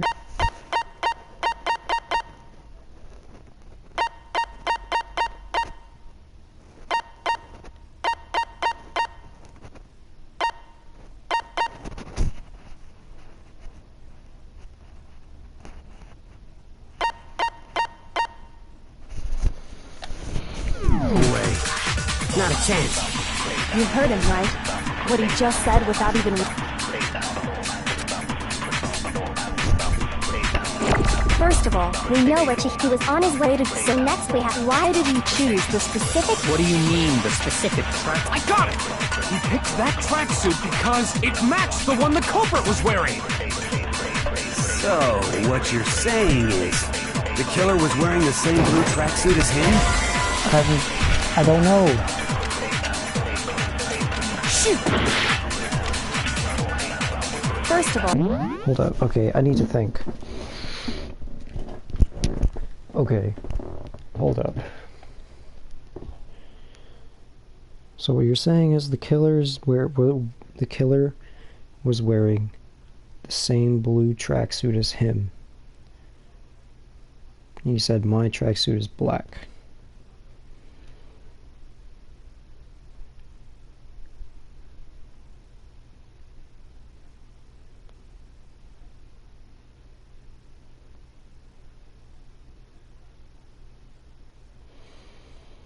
I'm so lost.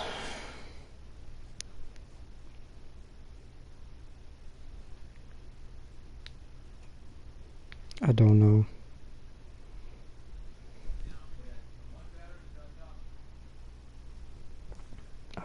I'm so lost.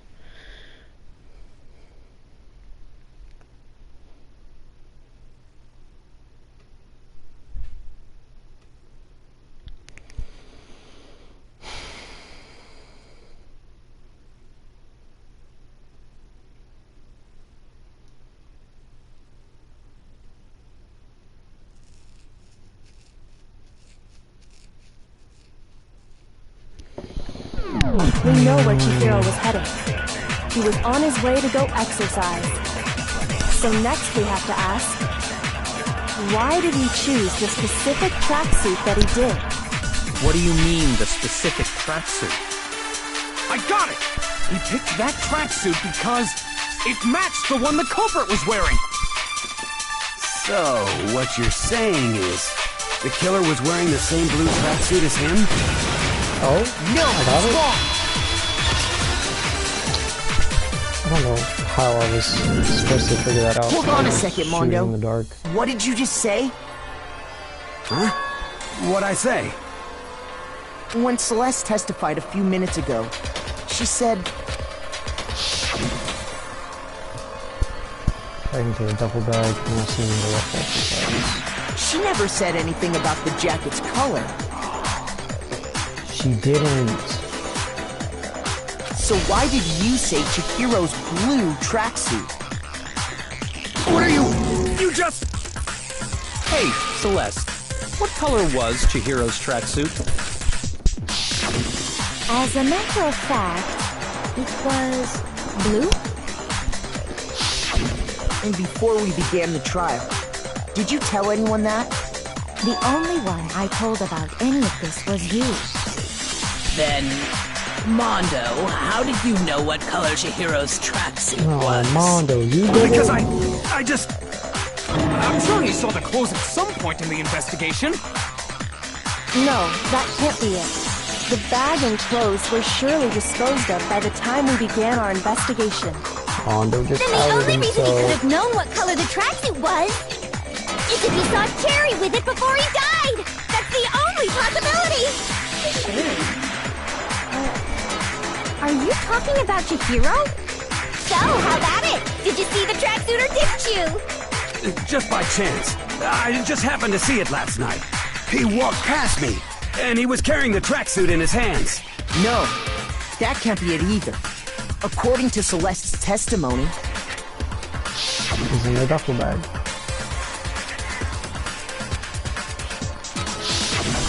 When Celeste noticed it, Chihiro made a point of making sure the jacket was completely in the bag. If you just ran into him briefly, you couldn't possibly have seen what color the tracksuit was. It would appear you've dug your own grave. Perhaps. But you handed him the shovel, didn't you? That's why you said what you did. Focus on the tracksuit and it'll be obvious who he met with? What a bunch of nonsense. Ah, now I understand. It was all one big bluff, wasn't it? Your true intention was to draw a slip of the tongue from the culprit. That's why you said you knew who did it, to put them on edge. That's right. However, Mondo was my target all along. I had my suspicions about him from the very beginning. But why? What made you so suspicious? That's a good question. Wait, what? There was a certain turning point that tipped me off. Maybe you didn't notice it, Mondo, but you tend to refer to men and women differently. You only call guys dude. For girls, it's chick. And after he was killed, you happened to refer to him as dude. Once I picked up on that, it occurred to me that Mondo knew something we didn't. Did you notice such a tiny detail? I didn't even notice that. She's a witch! You're positively frightful! No, I'm not the frightful one. Not nearly as frightful as someone capable of murdering a friend. Mondo, was it really you? Did you really kill Chihiro? I didn't kill anyone! You've been all over me, judging everything I say, putting words in my mouth. What gives you the right to treat me like a goddamn criminal? Yeah! He would never do something like that! This is a false accusation! It's true. My reasoning on that is pretty shaky. That was fast. Well, this does present us with a problem. It seems we are all out of leads. My time has nearly come.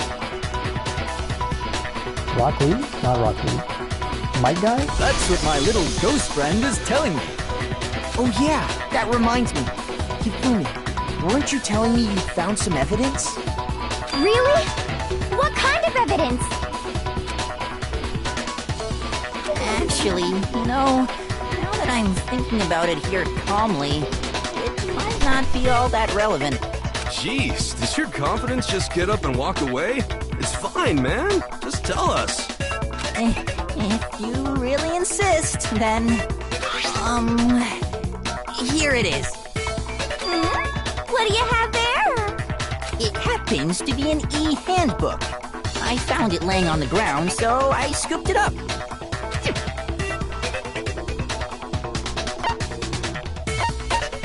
I got it! We know Chihiro's handbook was missing from the scene of the crime, right? For a fact. For a fact indeed. I was totally sure I'd found it. Then it must hold some clue about the culprit, right? Well, that's what I was hoping. But it's busted. It won't even turn on. I imagine the culprit broke it to get rid of any evidence after the murder. That's odd. I didn't think the handbooks were quite so fragile. You're right. They're not. They're totally waterproof and shock resistant. It would take an awful lot to break one. And yet, this one does appear to be broken, as is Leon's, sitting useless in the main hall. For all your confidence, that is a remarkably high failure rate. Do you think there might be some kind of mystery in there somewhere? How precisely did the handbooks get broken?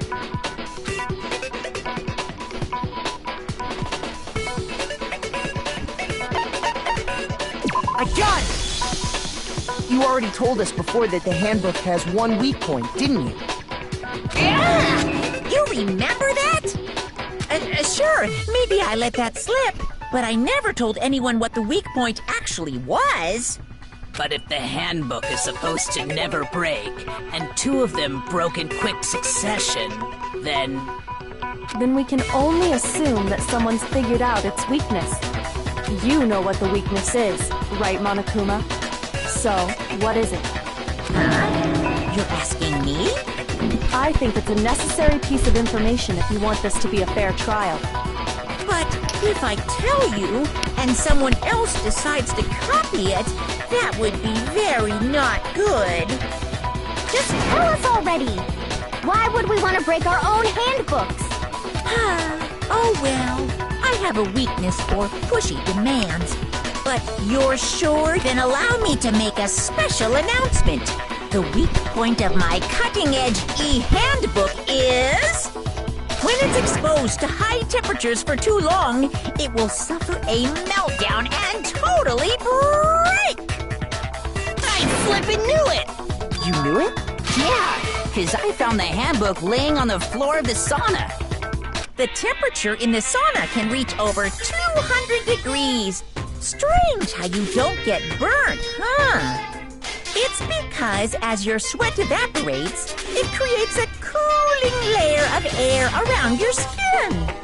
If the hot air of the sauna were somehow pushed directly onto your skin, you'd definitely get fried.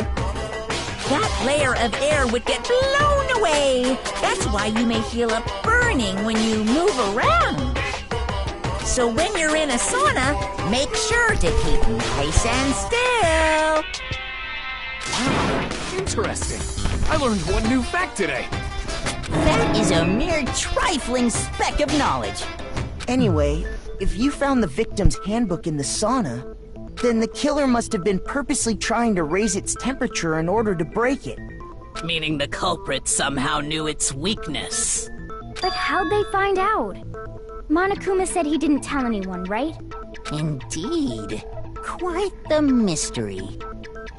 What if they found out by accident? What do you mean by accident? What if the killer took their own handbook into the sauna, not knowing its weakness, and it broke? They'd realize it was broken, of course, and it wouldn't be hard to figure out why. And once they had Chihiro's handbook, they knew they had an easy way to dispose of it. I won't say it's not possible, but who would have done something like that? I don't know of anyone who took their handbook into the sauna. Mondo and... I might know someone who did. Whoa! Seriously? I think the one who may have taken their handbook into the sauna was... Taka and Mondo.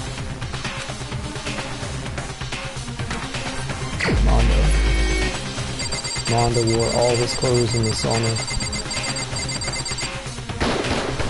Here's my answer! Mondo, your handbook got broken in the sauna, didn't it? What? Why? Why do you keep accusing him? Mondo and Taka had an endurance contest in the sauna not too long ago, remember? And for the contest, Mondo just so happened to keep his school uniform on. But little did he realize, he'd also left his handbook in one of his uniform pockets. And when it was all over, Mondo discovered that taking your handbook into the sauna could easily destroy it. No, wait, hold up! You've got it all wrong! He would never kill! I don't accept this! Show me the proof! The actual solid proof! I don't want to believe it either, but I found something that seems to be on a shadow of doubt. Did I? I don't even know.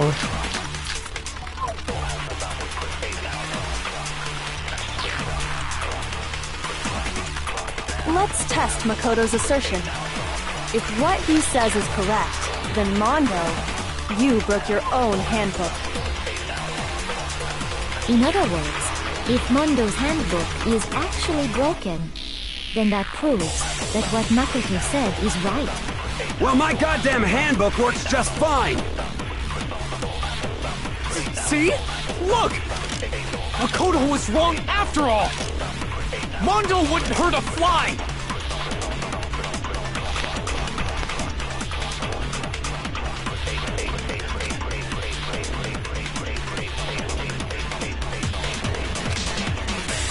Let's test Makoto's assertion. If what he said you broke your own, in other words, if Mondo's hand, then that proves that what Makoto... Well, my goddamn handbook works just fine! See? Makoto was wrong. Mondo wouldn't hurt a fly! Gotta get rid of the purple letters first. Let's test if what he said you broke your own, in other words, if then that proves... Well, my goddamn handbook works just fine! See? Really Makoto was wrong. Mondo design. wouldn't hurt a fly! Let's test Makoto. If what he said you broke your own, in other words, if then that proves... Well, my goddamn handbook works just fine! See? Makoto was wrong. Mondo wouldn't hurt a fly! Let's test if what he said you broke your own, in other words, if then that proves that what Makoto... Well, my goddamn handbook works just fine! No? Shoot! Let's think about it one more time. His handbook works just fine.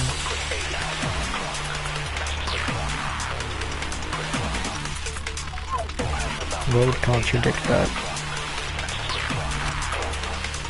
Let's test Makoto's assertion. If what he said you broke your own, in other words, if then that Is there any proves... other Well, my way? goddamn handbook... See? Makoto was wrong after all! Mondo wouldn't hurt a fly! I have to be certain what I'm choosing. Let's test Makoto's assertion. If what he says is correct, then Mondo, you broke your own handbook. In other words, If Mondo's handbook is actually broken, then that proves that what Makoto said is right. Well, my goddamn handbook works just fine! See? Makoto was Mondo wouldn't hurt a fly! Bring up the broken reading handbook to get him to say it? Let's test if what he said you broke your own. In other words, if then that proves... Well, my goddamn handbook works just fine! Yep. No, that's wrong!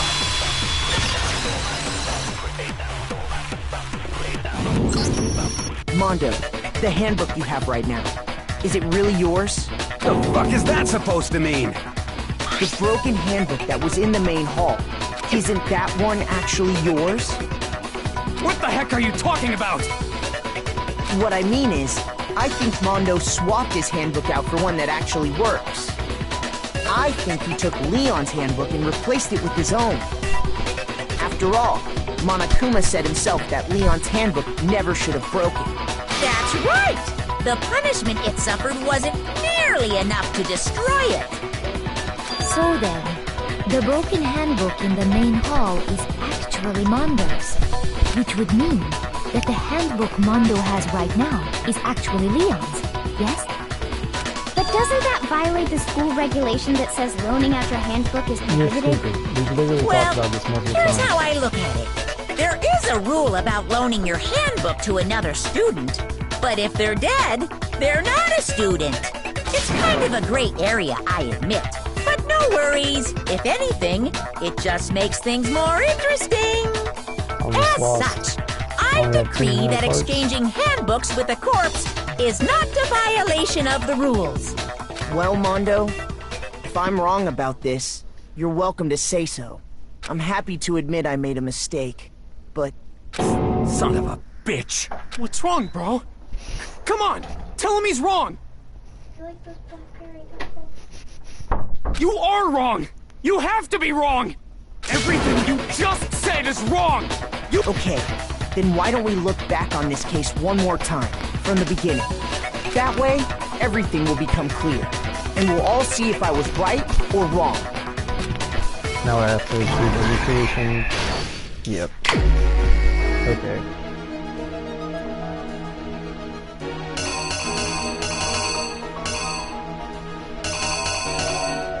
Okay, so...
killer is you! First, let's take a look back to before the incident. Last night, Celeste saw Chihiro in the warehouse, correct? At the time, she was apparently stuffing something into a duffel bag. That something was a blue tracksuit. You can confirm this, right, Celeste?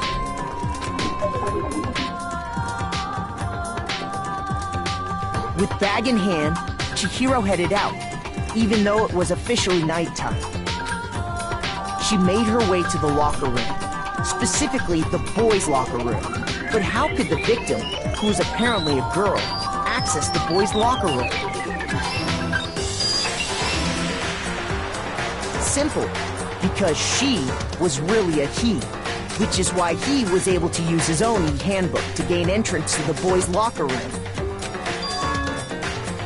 Once inside, he met with someone there, and the person he met was the one who killed him. It seems likely that the killer grabbed the nearby dumbbell, approached the unsuspecting Chihiro, and attacked him.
What happened?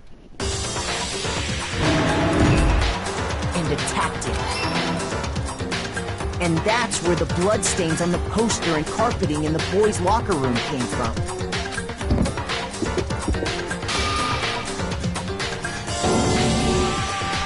It was likely in the heat of the moment.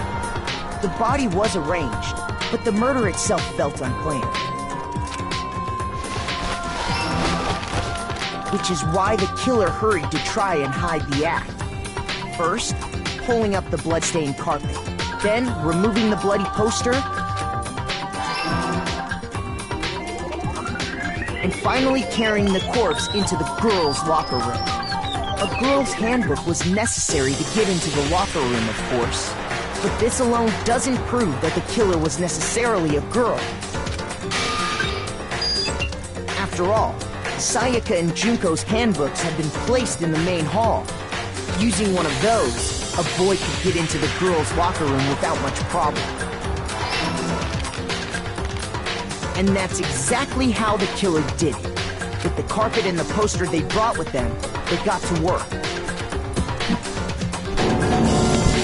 They changed the layout of the boys' and girls' locker room in what you might call a crime scene switch. That could have been the end of things, but no. Byakuya discovered the body and decided to intervene in the situation, making things even more complicated. So, after stumbling on the crime scene, he went and grabbed the extension cord from the library, and then he got to work. He used the cord to string up Chihiro's lifeless body.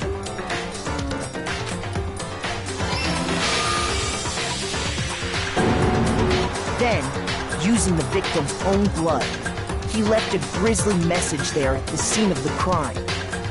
He wanted to create the illusion that Genocide Jack was responsible for the slaughter. And around the same time that Byakuya was putting together this facade, the killer, having already disposed of Chihiro's bag and other belongings, arrived at the sauna. there, they plan to destroy the last piece of evidence. Chihiro's handbook.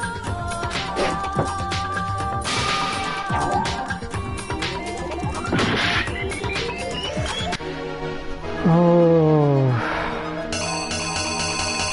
I don't know. I don't know.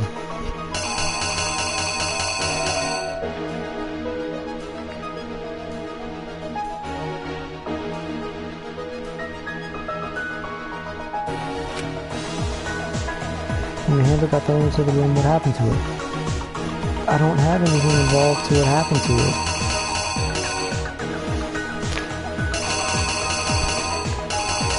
And this is my last chance. Dumbbell doesn't fit there, neither was opening the door.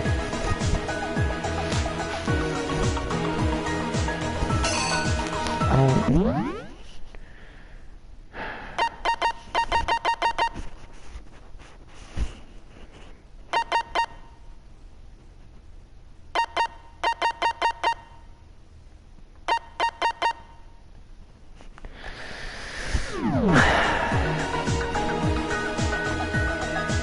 It broke, but I don't have...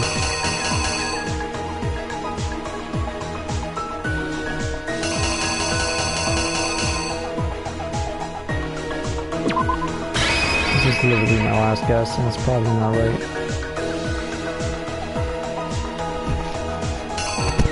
I'm missing something here, I know I am. It broke, but I don't have anything showing that it broke.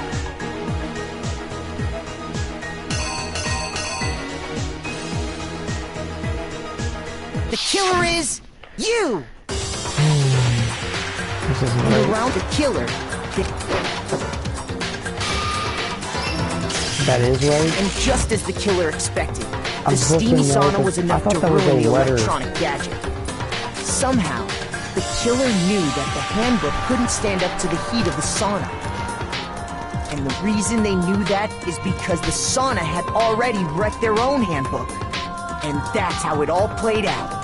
I thought that was a letter. Isn't that right, Mondo Owada? The letter that we found in the library, that's what I thought that was. Wait! I say here.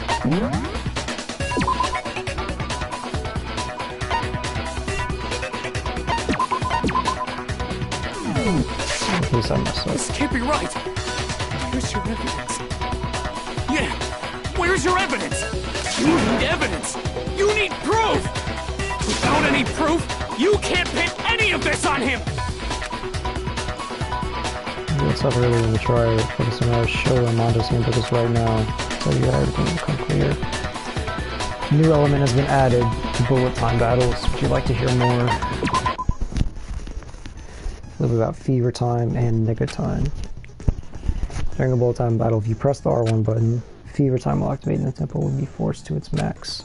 If any of you push buttons at random, you won't miss. You can push X square, however you want to destroy the points for assaults. It allows to focus gauge runs out to make the best possible use of your time. Of course, it wouldn't be fair if you only you got excess special time rate. So you've also prepared something called Nega Time that your opponent can use. Your opponent activates Nega Time during the bullet time battle with simple markers. Will disappear, making it quite a bit tougher to hit the buttons and rhythm. If you were to activate fever time at this point, never mind, sure nothing would happen. No, what I was worried about. Unsurprisingly, if your action quickly sets to jingle, the opponent won't use Nega Time. So let them have fun. Mine's set to mean. That's why I saved. Show me some evidence! You're wrong! I won't listen! I refute you! False!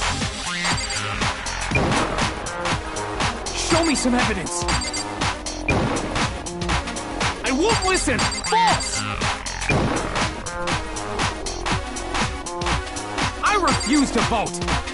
Show me some evidence! You're wrong! I won't listen! I refute you! False! Show me some evidence! I won't listen! Ooh! Show me some evidence! This should prove it! I got it perfect. Even with the negative, I was able to keep up the tempo. Let's go. If my thinking so far is right, Mondo must have replaced his broken handbook with Leon's. In which case, we can just check each of our handbooks right now. Once we do that, we'll... We don't gotta do that. Huh? Yeah. I did it. I killed him. Really, Mondo? Fuck you.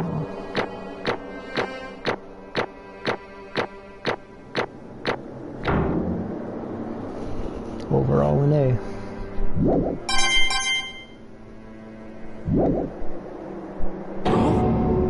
Bro! What are you saying? I got no choice, man. After hearing all that, I gotta just... give up. Go ahead, Monokuma. Get it over with. Ask for the goddamn verdict. Roger that! Wait! Hold on! No waiting! No holding on! Time for the moment we've all been waiting for! Grab your lever and give it a yank! Who will you elect as the Blackened this time around? Will you make the right choice? Or what's it gonna be? What's it gonna be?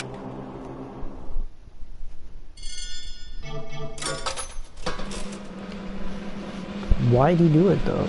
Is it just in the moment? I don't get it. I don't know why you killed him.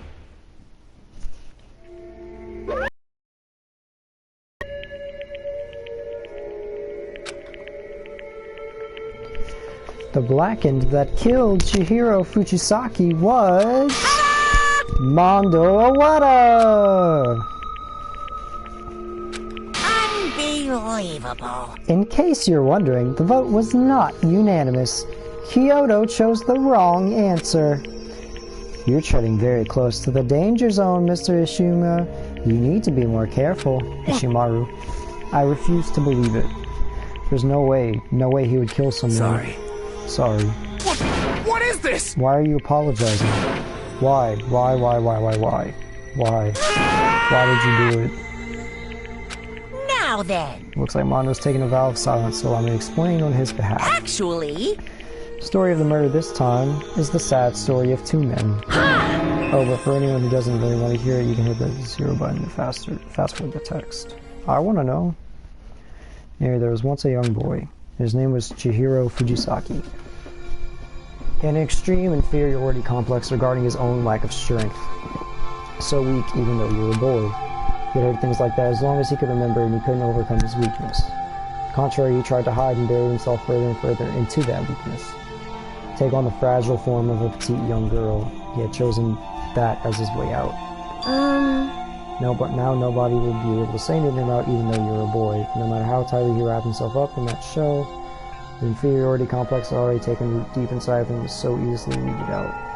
As it turned out, the shell was completely empty. The complex didn't disappear, instead it only grew stronger and stronger. I'm weak. Weak.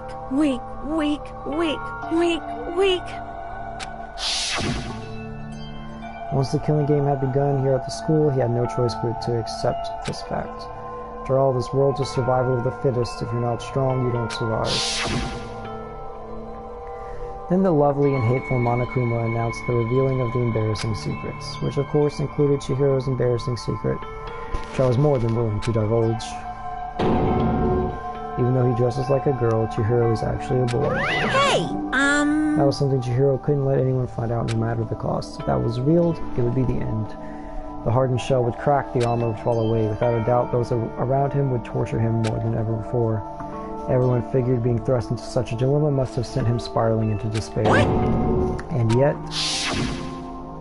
I'm sorry. But... I also don't want to leave things the way they are, so maybe I can talk about it later, after I try my best to become strong and then I can tell everyone.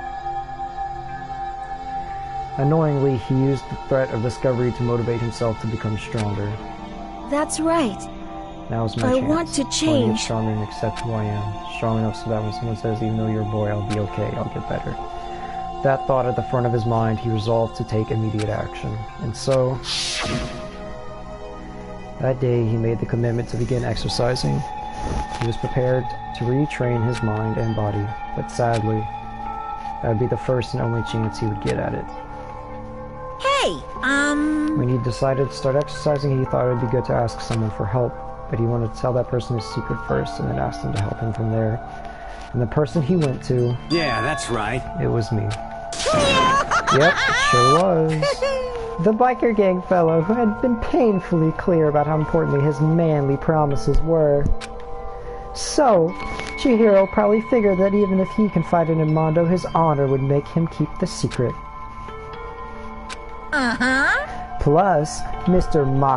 Macho Mondo was the very symbol of a strong man that Chihiro had always aspired to be. Maybe talking to Mondo about it will help give me some courage. So he went and asked Mondo to help him become strong. That was his aspiration. And he thought that only with Mondo's support would he ever be able to come close to that. Correct.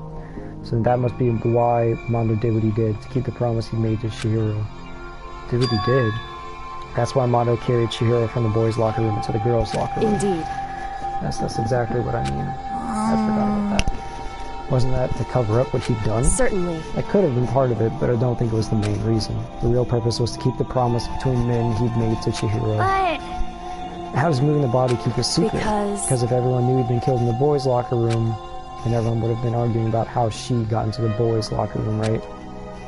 When it started up, at least a few of us would have immediately begun to suspect his identity, so...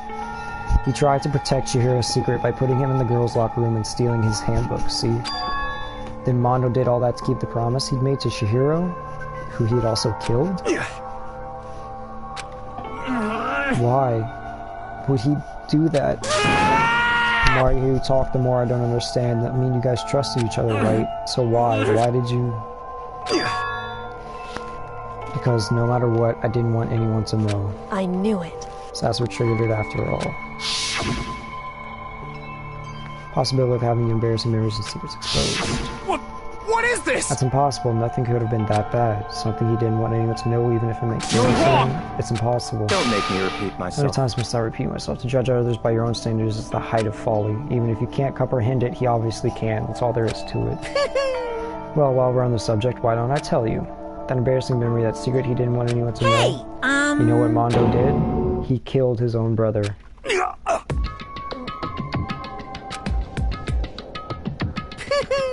Mondo, the ultimate biker gang leader, makes all the hoodlums and riffraff across the country tremble. The only reason he had the chance to join a gang in the first place was because of someone. Mondo's older brother's name was Daya Owada. Mondo had nothing but respect for him. It was because of Daya that Mondo ever got on a motorcycle. Mondo's brother was his only family growing up. He was the only one Mondo could trust and respect. He wanted to measure up to his big brother, so he imitated him in everything he did. Mondo was the epitome of the starry-eyed kid brother. Meanwhile, the charismatic older brother had put together a local motorcycle gang. Before anyone knew it, it had grown into the biggest biker gang in the country. Daya, the older brother, number one in the gang, is number two, his younger brother Mondo.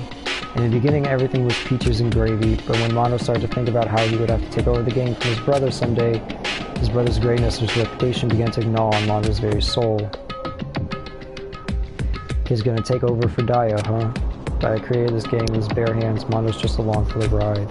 Can someone like that really be our leader? All that'll do is make the gang look bad. Almost every day, Mondo heard the gossip and whispers of the other members of the gang, which is why... I gotta get stronger. Stronger than Daya. Once. Just one time. No matter what, I gotta fuck with me. Don't care what it takes, I gotta come out on top. And on the night of his amazing brother's retirement ceremony, Mondo challenged him to a street race. But during the race, tragedy struck. Kid brother pushed ahead with reckless abandon, eager for victory, and dashed into oncoming traffic. But suddenly...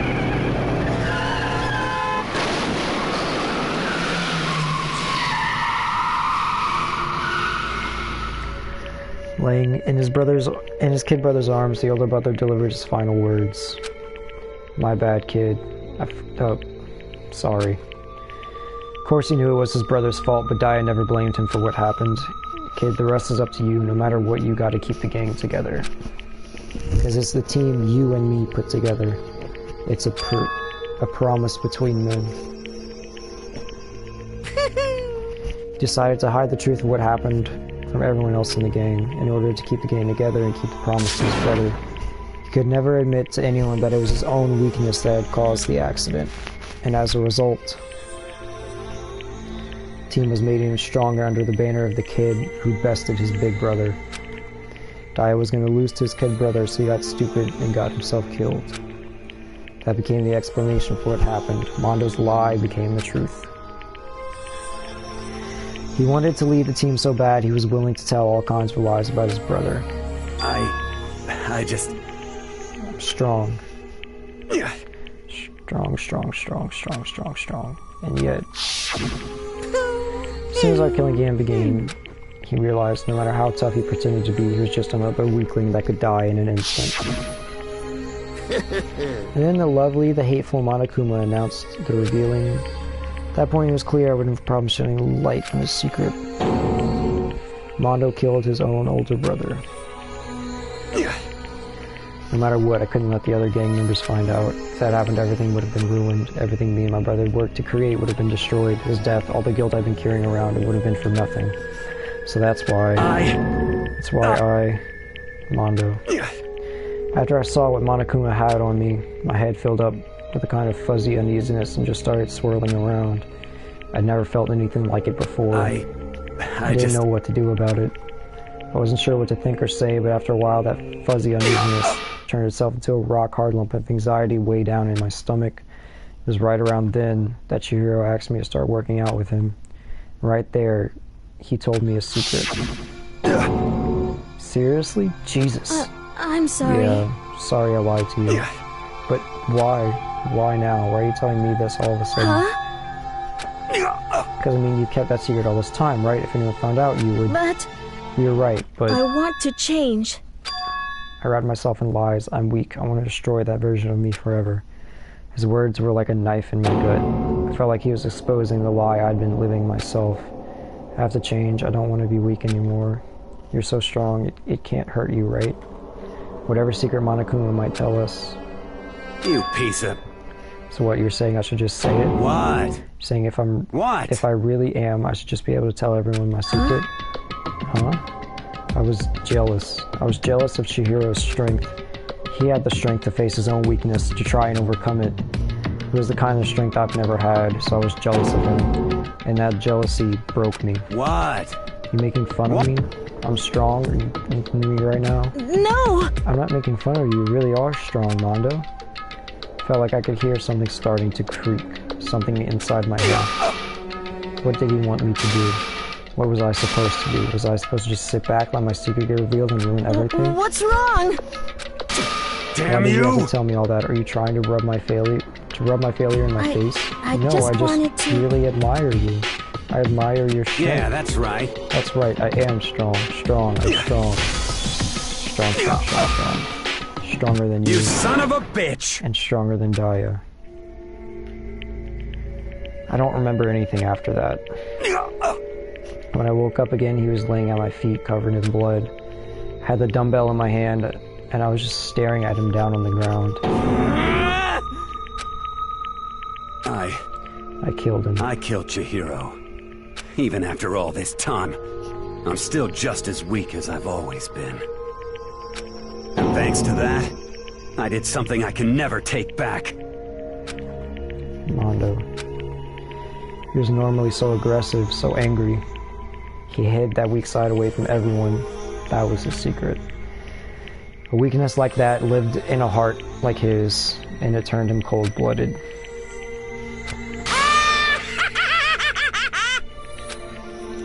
Look at him, you see? You're all just like him. For a secret from the past, for a memory, for that he killed another living human in cold blood. He couldn't cut free of his regrets from the outside world. He doesn't know what true strength is. Do you see hope anywhere in there? Because I sure don't. You bastard. Just shut up, you son of a bitch. Go ahead, say that again, I dare you. Yep.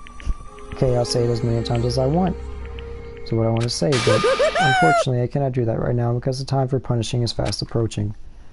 Punishing? It can't be. You mean execution? Well, now, I promise you, right? The blackened that disturbs the peace will be punished. Ridiculous! Hold on. Now then, I've prepared a very special punishment! For Mondo Owada, the ultimate biker gang leader.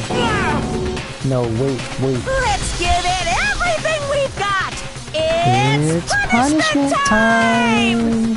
I said wait. Sorry, man. I couldn't keep the promise we made. From one man to another.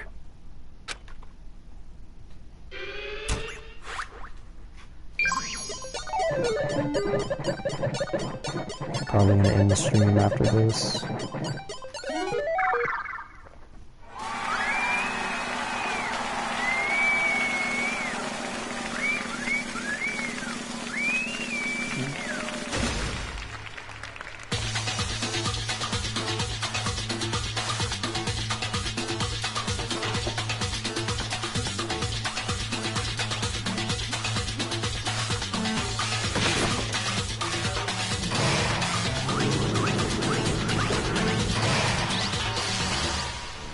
Cage of Death.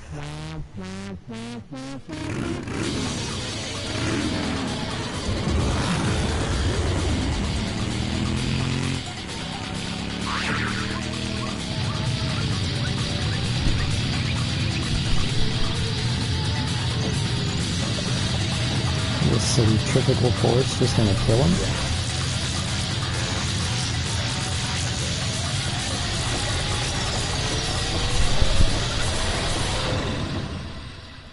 He just spun so fast he died.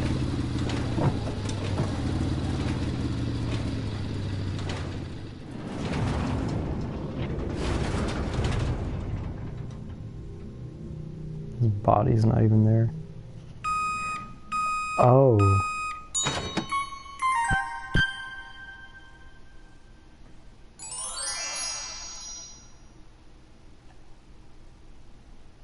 He turned him into a paste.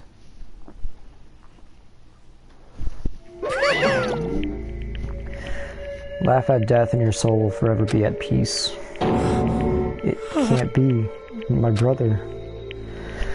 Another murder and another execution. I want to feel again. Everyone's lives are taken so lightly here.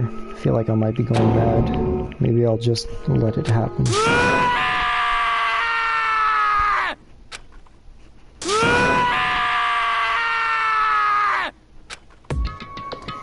As Taka's sad screams invaded our skulls, we were each forced to realize once again. But he, of course, he had to. What a disappointment. This is the end of the game. Byaki. What is this? You're completely insane, you know that? A game, one of our friends is dead, do you realize that? Naturally. Of course I do, because this game is life or death. Hey. I don't have anything to say to you, I don't have a response except that I just don't understand why. Why did you go out of your way to disguise Mondo's crime? What? Why? Isn't it obvious? Because it made things more interesting. His voice was calm, emotionless, like the voice of death. It chilled me to the bone. Last night, when the murder took place, I was in the library as usual. Honestly.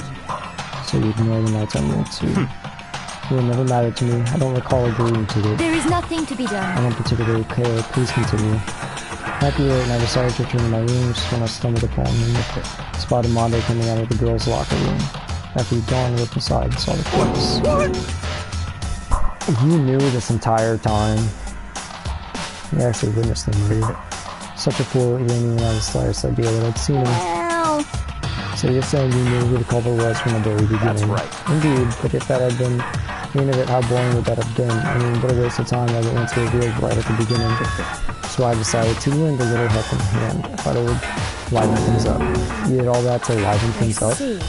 So after hearing about Genocide Jack from Toko, you decided to use that to create a fake murder scene. But... If you hadn't figured out who'd really done it, you would have been dead too, right? Well, obviously I would have revealed the truth before it reached that point. Of course. Yaka turned and looked me in the eye, a few sharp eyes piercing into me. Thanks to a certain remarkable someone, it never did, and I was able to perform an interesting experiment. Interesting. Once I do decide to become blackened, I know who I'll have to watch out for. What? Correct. So that was your reason. You satisfied? Indeed. Yes, we're done listening to your story. Moving on. Hey. Something I'd like to ask Monokuma. What's this? Oh, I'm up next. You... I'd like to perform these elaborate executions each time, correct? Do you like them? But you know, this punishment, this despair, it's not just for you. All this punishment, all this despair is my gift to mankind itself. What? You're over-exaggerating. I am not over-exaggerating. These punishments are meant to transform all hope to despair. Damn. What do you mean? Mean? What the heck? Mean. Good grief. I don't understand why you have to pick apart every little stupid thing. Whatever. It doesn't matter. In the end, I'm going to stand alone as the victor, and then everything will be revealed to me. Ooh, how exciting. The noble son of a noble family. Truly, you understand me. And this is the start of a terrifying friendship. That's enough. Shut up. I would never stoop to the level of a childish criminal like you. Let me just say this. After I have achieved complete victory, you're up next. I'm gonna find you and kill you, understand? In the name of my family. In the name of the Togami family, for which victory is a foregone conclusion. You're getting all riled up! It's like you're the main character of a video game or something. No trash mob for you! I swear, whatever it takes, I will kill you. Temper. Sounds like someone needs a nap.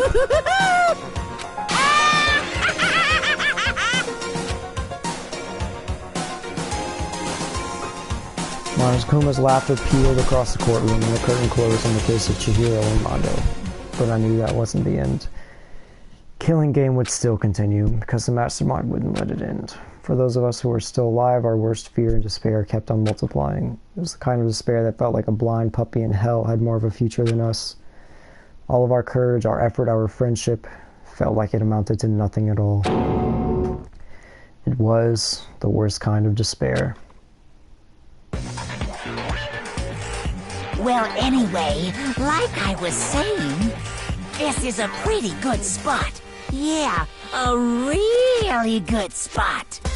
Anyway, isn't it amazing how that girl went and killed someone before things even had a chance to get boring?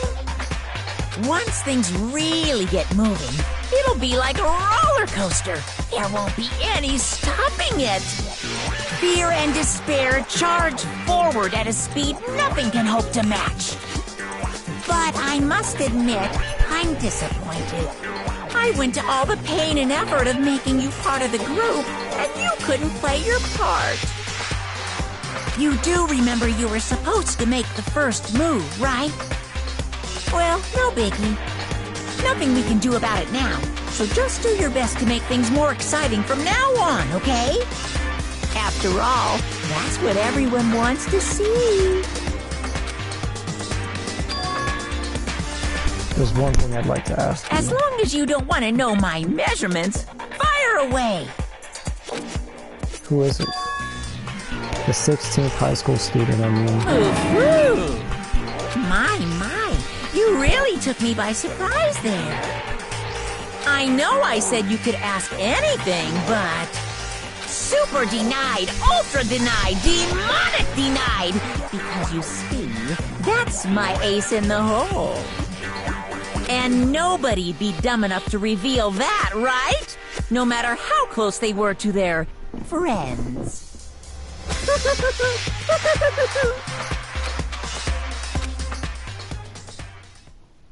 Is one of them working with Monokuma?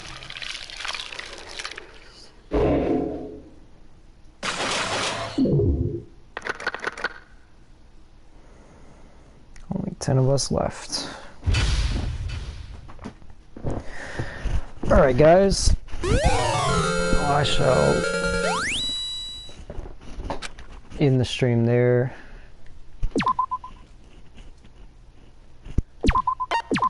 Thanks to anyone who watches the stream, and see y'all tomorrow. Remember to like, comment, subscribe. Bye.